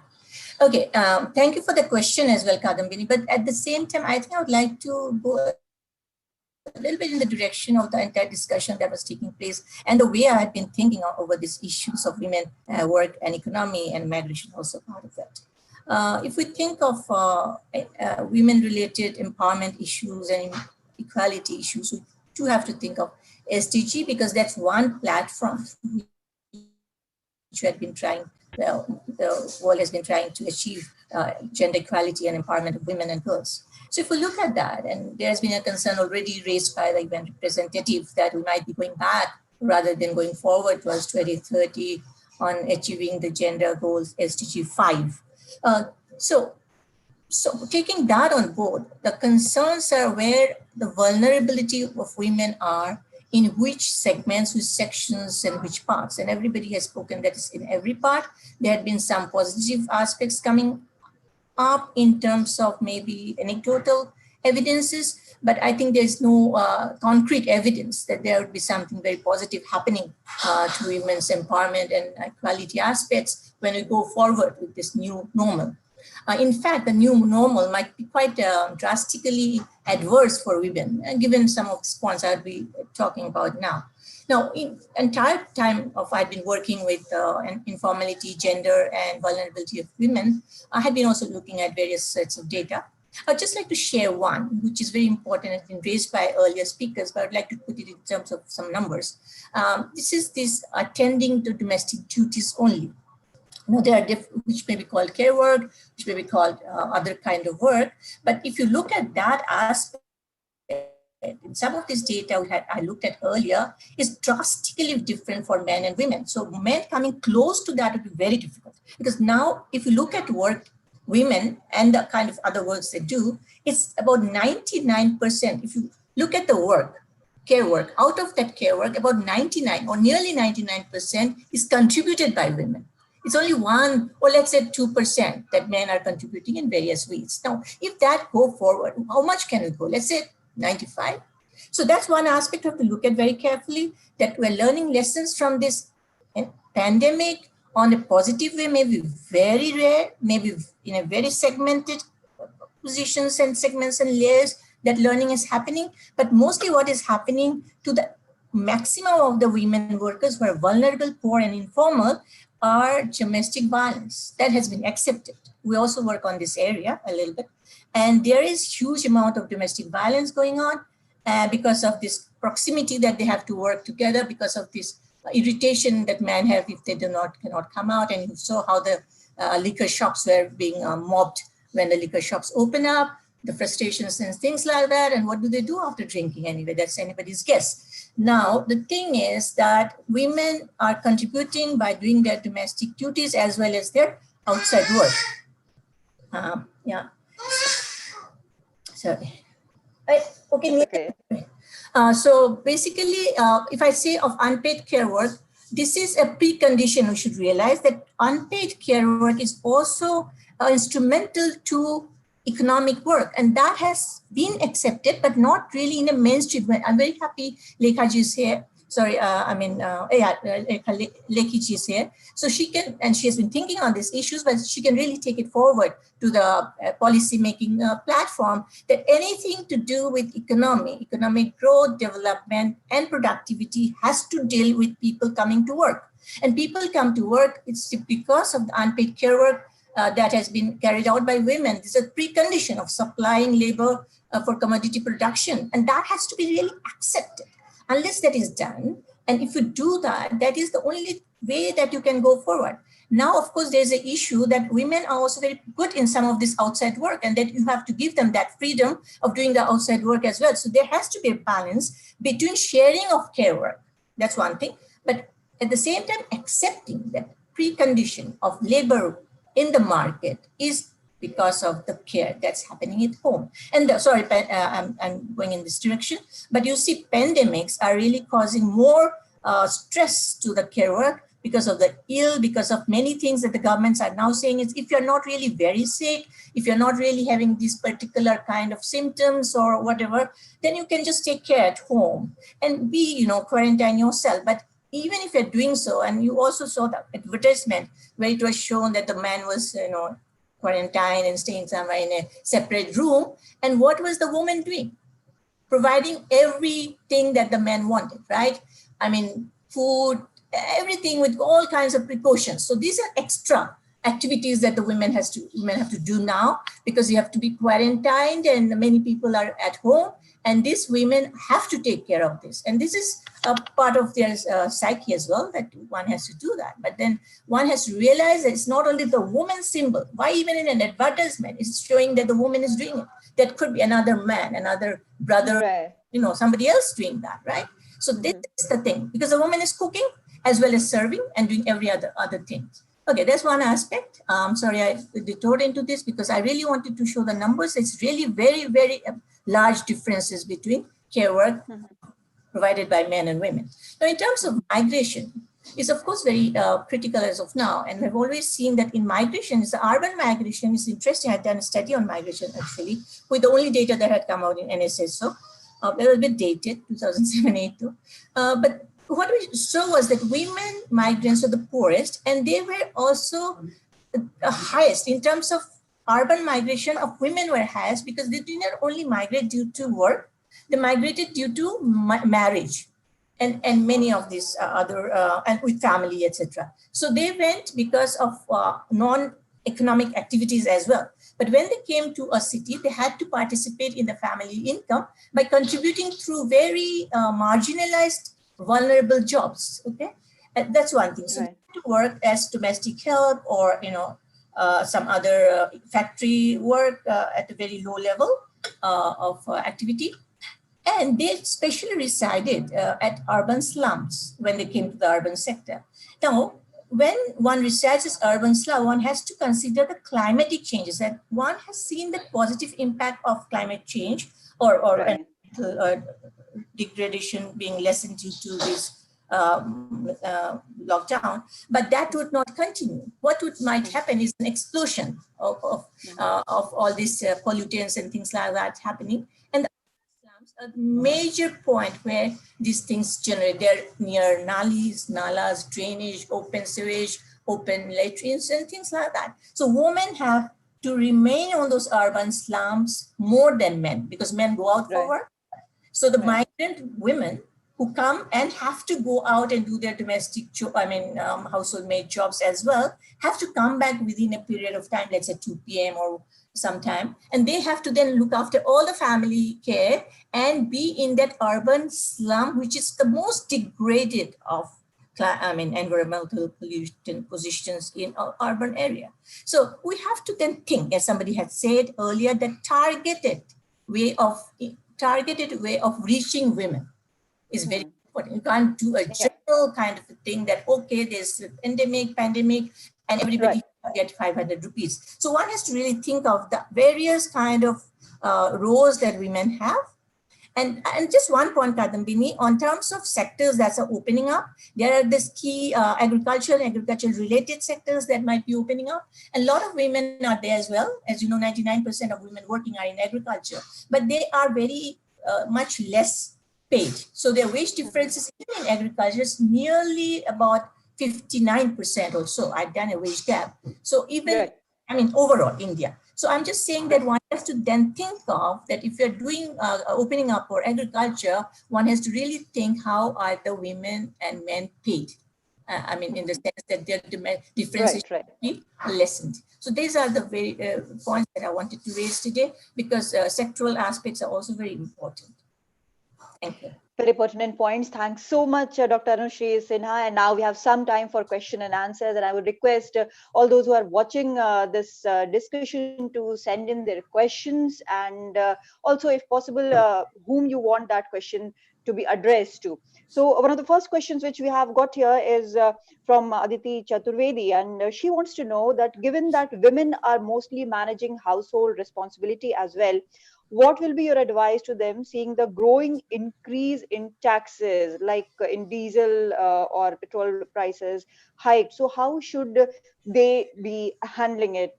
Maybe Ashwini Deshpande, Professor, can you answer that question in short, if you could? Yeah.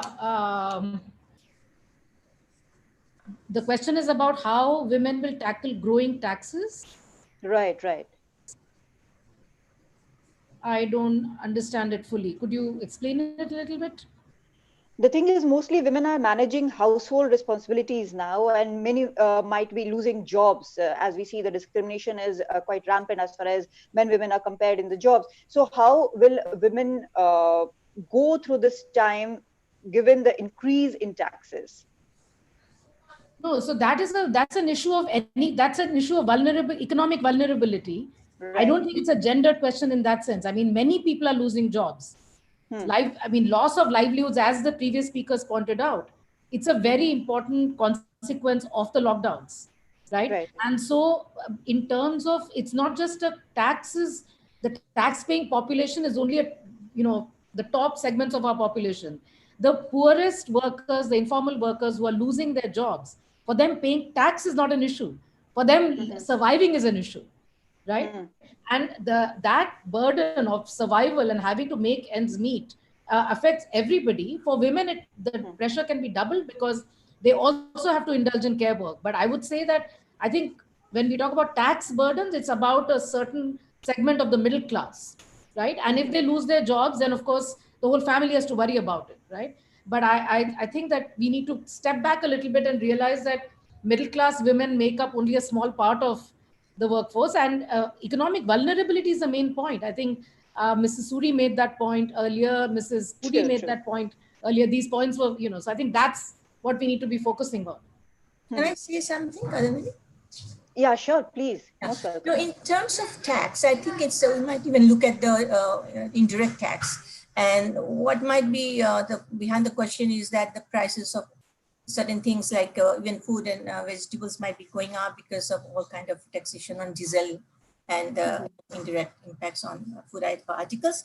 So they would definitely impact women because they're taking care of house and house care and everything. And so the husband will just say that, okay, you have to do this. Now she has to manage within, so she has to cut some kind of other expenditure, which might have been for her own benefits in terms of maybe health and other things, and she has to do and maintain household essential like food, etc. I think that is one thing, because I had seen in another study that when there are these problems, women do cut off on their own expenditure, right, etc. So that would be impacting them more, and making them more vulnerable. That's all. So there's one question I would like to put to Ms. Lekhi, because you are representing you're representing the government here. So what kind of focus the government is looking at? Because at the moment, because it is such an unprecedented situation, even the governments are overwhelmed. They're also trying their best to do whatever they can. So to put forward the point of women, how would that be possible?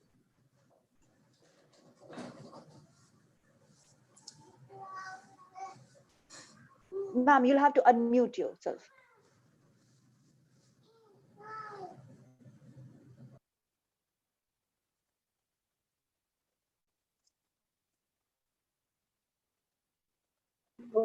Can you hear me now? Yeah, now we can hear you. Okay.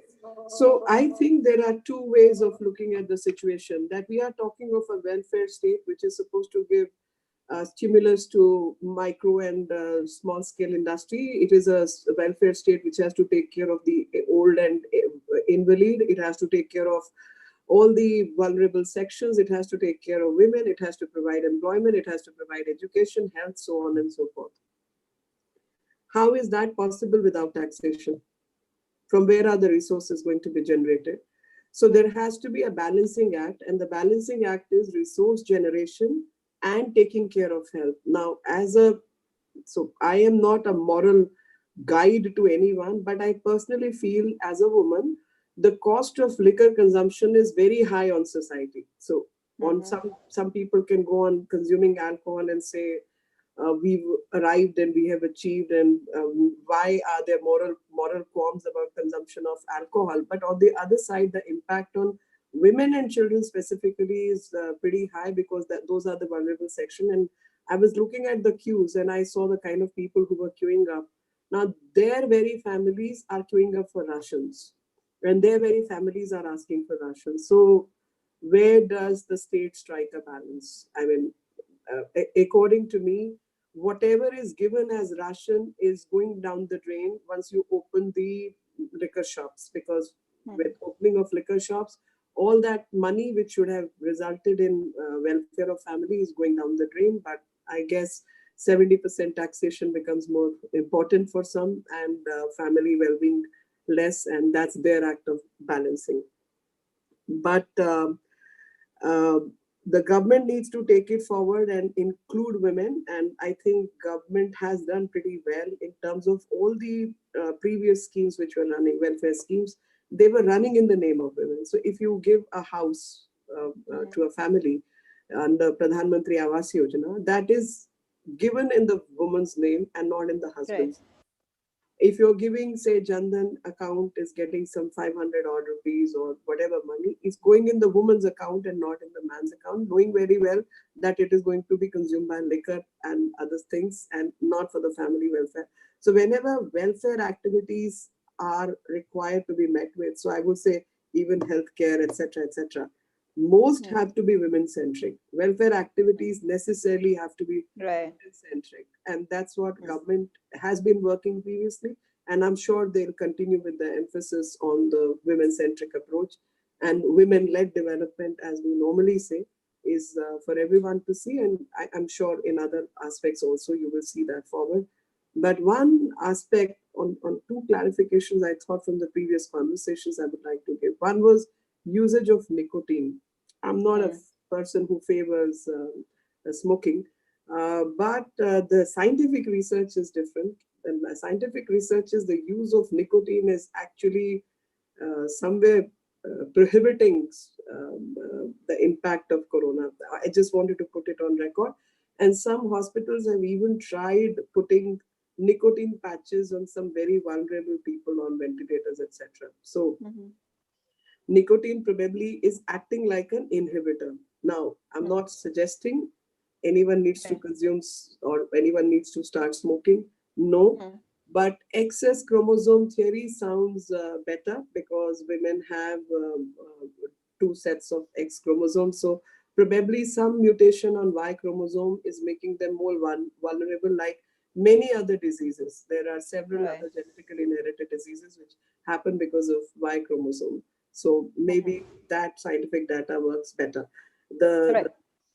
Thank you very much. I think if there's any other question, I can go on, but sure. As the questions come, I'll put forward to you as the questions come. There's another question which I want to put to Nishtha Satyam. There's a question from Sukanya Natarajan that how can women cope with this crisis when work from home and work at home both have become quite too much? Well, it's very difficult to give you a very straightforward answer to how women can cope, because I think the origin of this is in years of patriarchy, in years of grooming, in years of gender-based division of labor. So it would be very difficult to change anything overnight. But I think what it stresses to governments, and what the point that it has highlighted is the urgency to make that change. Because no one expected the situation to arrive on us. No one expected us to be in this state of affairs. And let's be honest, as much as we hold governments accountable, nobody really has the experience of dealing with something of this magnitude and gravity which we are right now, and particularly with a population as diverse and as widespread as India. It's indeed a challenge. But we know that even in normal times, women almost take up 4 to 5 times of more unpaid work than men. And gender-based division of roles has made it very difficult for women to enter the workforce, stay or continue in the workforce. So it cannot be changed in 37 or 40 days of a lockdown. But 37 or 40 days of a lockdown is enough for governments, for civil society, for stakeholders like us to understand that this is an issue that is not a fringe issue. This is not an issue that's a soft issue, can be spoken about on those panels where we have only women. This is an issue that is very central to the well-being of a country, to the very well-being of an economy and of a community. And it gets accelerated and accentuated in situations like these. Now, what women can do particularly, and when I say women, I don't want to talk about them in one monolithic way as just people who stay home and take care of home, but as women as decision makers, women as policy makers, women as homemakers. I think this is an important point. This is an important time in history to raise our voices and to come out more than we ever have, to say that this is an important issue. This is a good starting point to counsel men and boys, bring them into this conversation, to see why something that is otherwise not received the attention it should is actually so central to the well-being of an economy. So what women can do, I think there's immense that women can do and men can do and policymakers can do. And this has given us an opportunity to bring greater highlight to women's unpaid work, the necessity to include it. And also, I think there's a natural realization in homes on the value that we've been trying to advocate it through panels and to discussions, which hasn't particularly trickled down.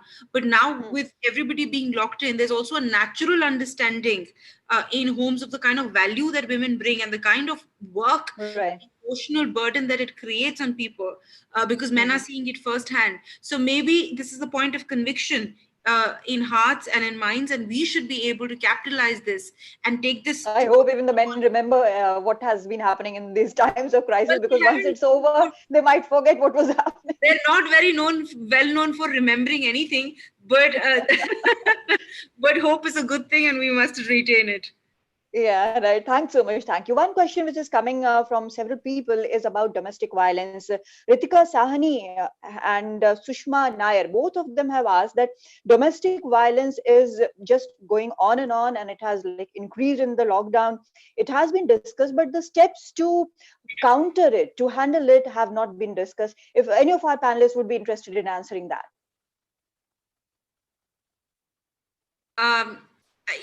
Sorry, this is Nishtha again. Sorry, I'll let Miss Puri go. No. Please. Nishtha, you do, and then I'll join in. Yeah. Okay. Yeah, please.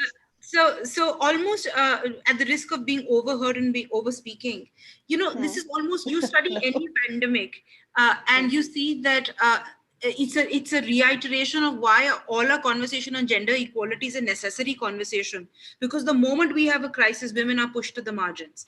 Now, as far as domestic violence as an issue, it is a shadow pandemic. It is true that there has been a rise in the nature in domestic violence. We don't, I mean, let's be honest, we don't have the data to say so. What we know that in the first 10 days of the lockdown, around 257 cases have come forward.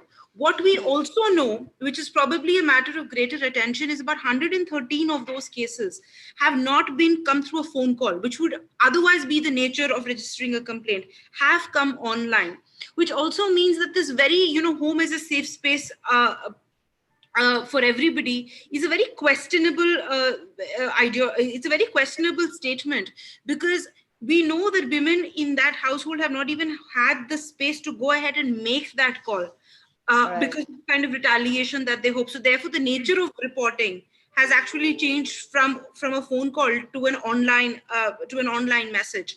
So yes, as we must investigate more in terms of knowing the data before we make these statements.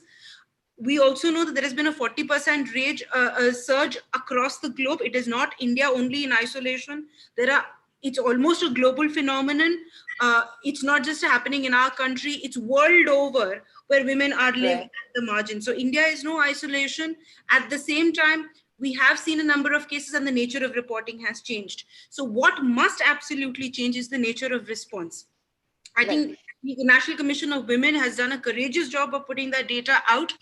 They've now also navigated the entire system of reporting to a WhatsApp-based system, which UN Women is working with them to develop. We're developing a chatbot that can respond and make sure response is delivered soonest.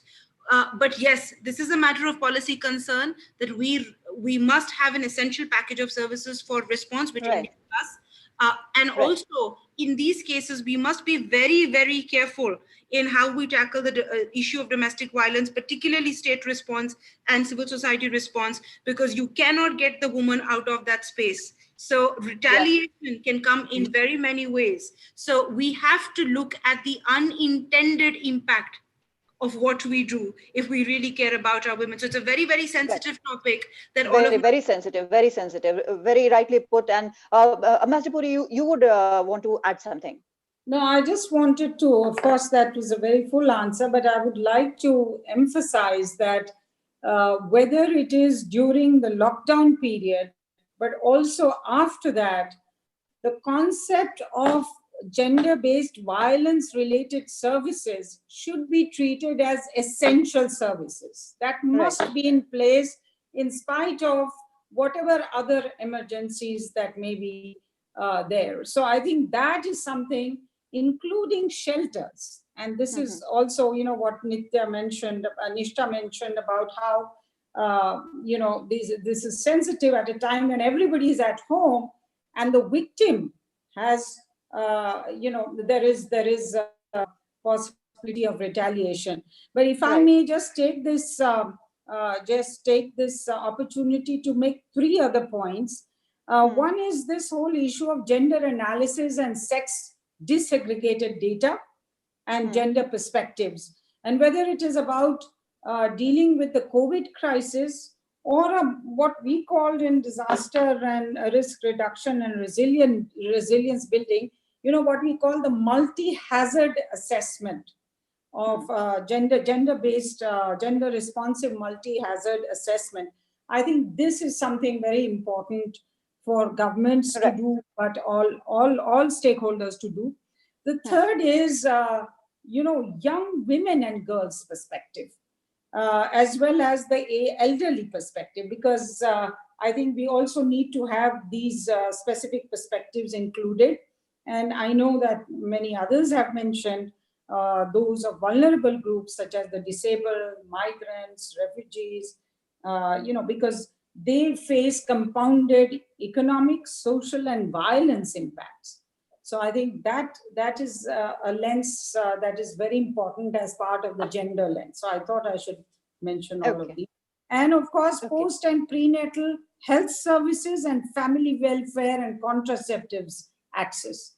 This is really, really, it was a very worrying part of this whole equation of, how do we deal with the health security, larger health security issue without compromising severely women's health issues.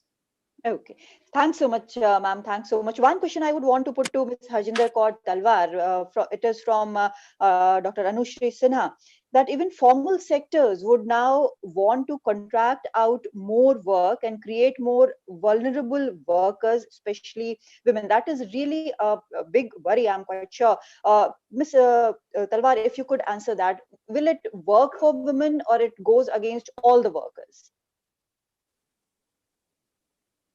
Are you asking me? Or?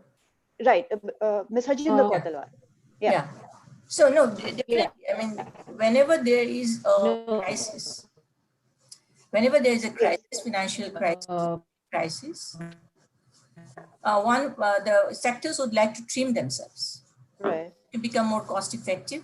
And the way they cut cost is by cutting the wage part of it as much as possible. So we had seen earlier as well, when there was this reforms, etc., starting 91, but now this is really, really something very different. And every organization is struggling to even keep on to their feet. So what we like to do is cut off as much as possible regular workers, in the sense that they do not have a fixed cost. So they try to reduce the fixed cost component of it, right? So while doing it, I don't know if they'll be careful in trying to do this work, but there won't be unless the government or somebody else takes some regulatory steps. So what would happen is there would be again a spurt of informalization increase. And definitely they would try more on women workers, because they're the most who do not have a huge bargaining power. There is a problem of women's unity coming together, forming these old men's gangs. And, so there is a problem out there for women. So women would be targeted, and they would be contracted out as much as possible. And then you know, it is happening actually. I got some kind of evidences that they wouldn't even have bargaining power to say something about their wages, etc. It might be cut to half. So this is a real danger. I'm just warning. And I think this is a policy issue, and I wouldn't be able to answer in that sense, but just to point out that these issues. No, but you have put it in perspective, and that is one of the most important things you could have done. To sum it up, I think all our panelists have spoken about different things and answered different questions, different perspectives we have got. Most important part, which we should, I think, be taking along with us, that this can be an opportunity to start something new, opportunity to change how women are looked at, the recognition. But I think the government as well as industry has a major part in it. And women all over the world, women in the position of power, all the women here who have participated in this panel discussion are achievers in their own right. Holding hands with women is very important, and putting forward, going across party lines and interests. It is most important part is that should be done, because at the moment, health of women is at risk, jobs of women are at risk, and they are being pushed into informal economy. Maybe that will work for them, maybe that will not work for them.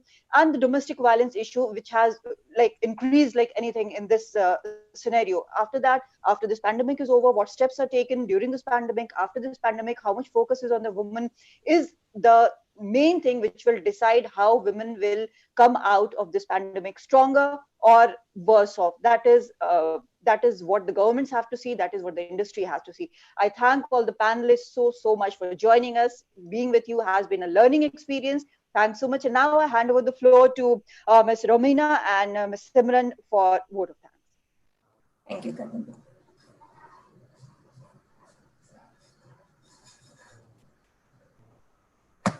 Unmute yourself. Can you hear me? Yeah, yes. Now we can hear you.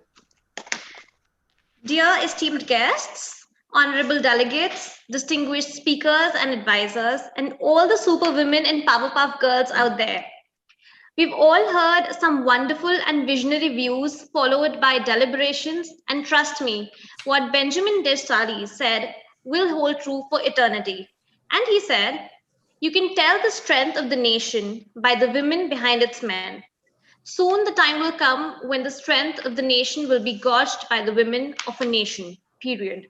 Yes, it's been truly an honor and privilege indeed to have been a part of this webinar amongst the highest of the intellects.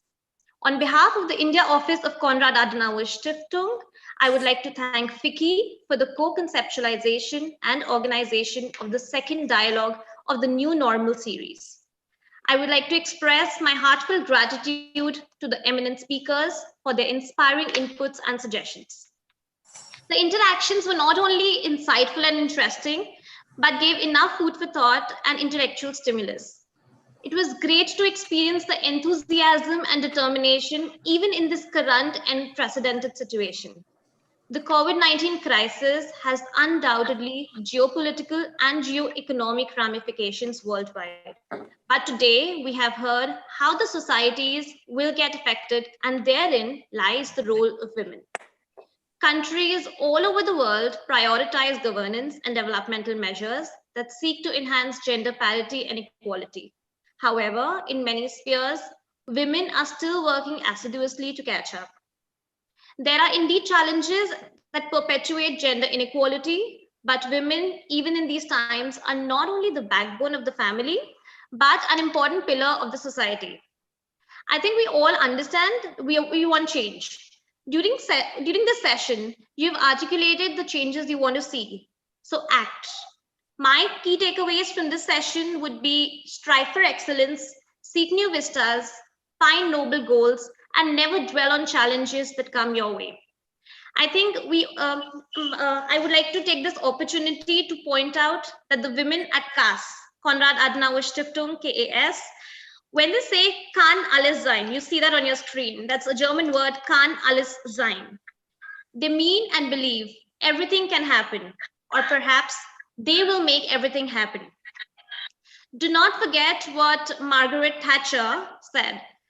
If you want something said, ask a man. If you want something done, ask a woman. Now, without further ado, I would like to pass it to my colleague, Ms. Romina Elbracht, for her closing comments on this topic, whilst offering you a European perspective on the evolution of gender roles in COVID times. Thank you.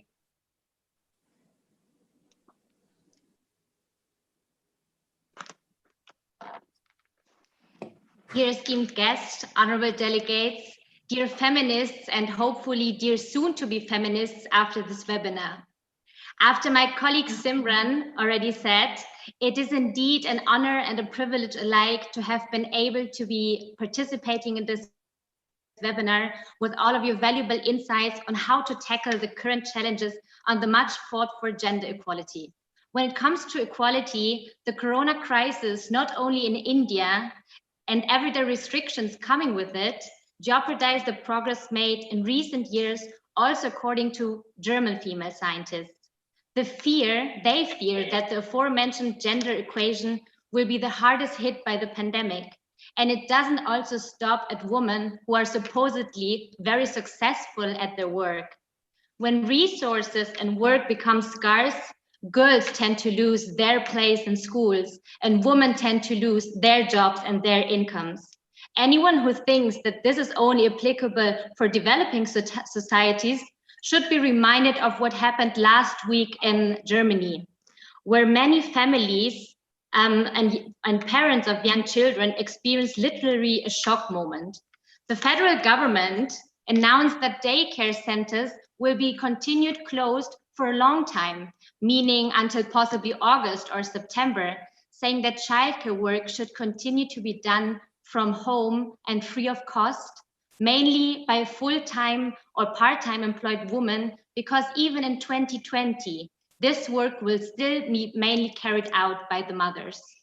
And after some protests in Germany, only very gradually, the debate is shifting from the question of industry, in particular the car industry, towards the other half of the population that are families and women. Questions like, how is it possible that women earn so less in their occupations that are so vital to society?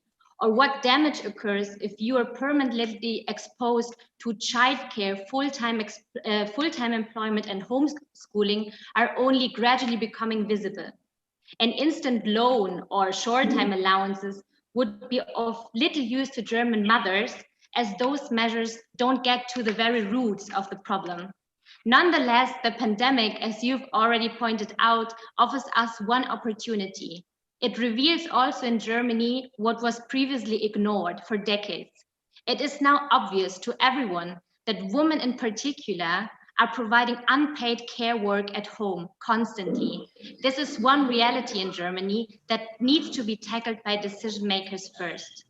The corona crisis could massively reduce women's career opportunities, if only because the current multiple burdens on women could lead to men being seen as the more crisis-proof employees. A balanced, gender-sensitive policy making is therefore not the need of this hour, but of this very second.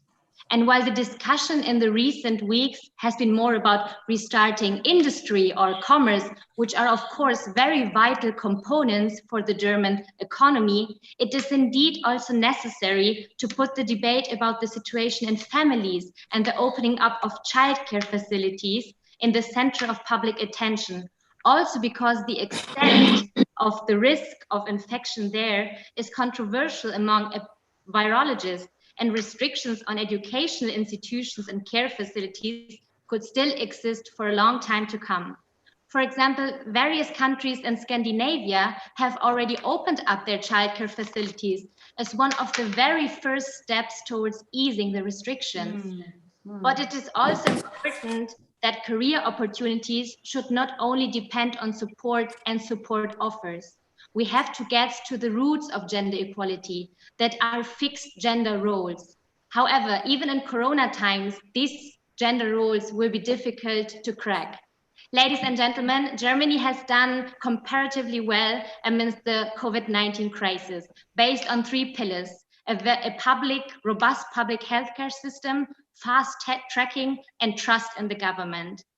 But in order for us to overcome COVID-19 from a gender perspective, it remains important to stay connected and exchange on such marvelous platforms like this one to address vital changes that are vital changes across nations. So I thank you once again for your inputs and for the excellent questions of the participants. And I hope we will see each other virtually again in one of the next episodes of the New Normal series of KAS and FICCI. Thank you.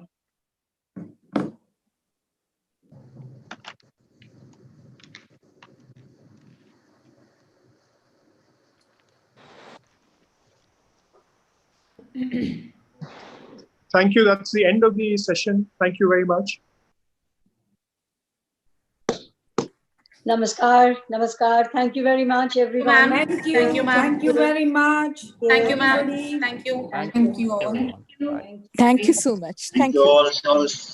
Thank you, Mr. Puri. Thank you very much. Thank you. Thank you all. Thank you all.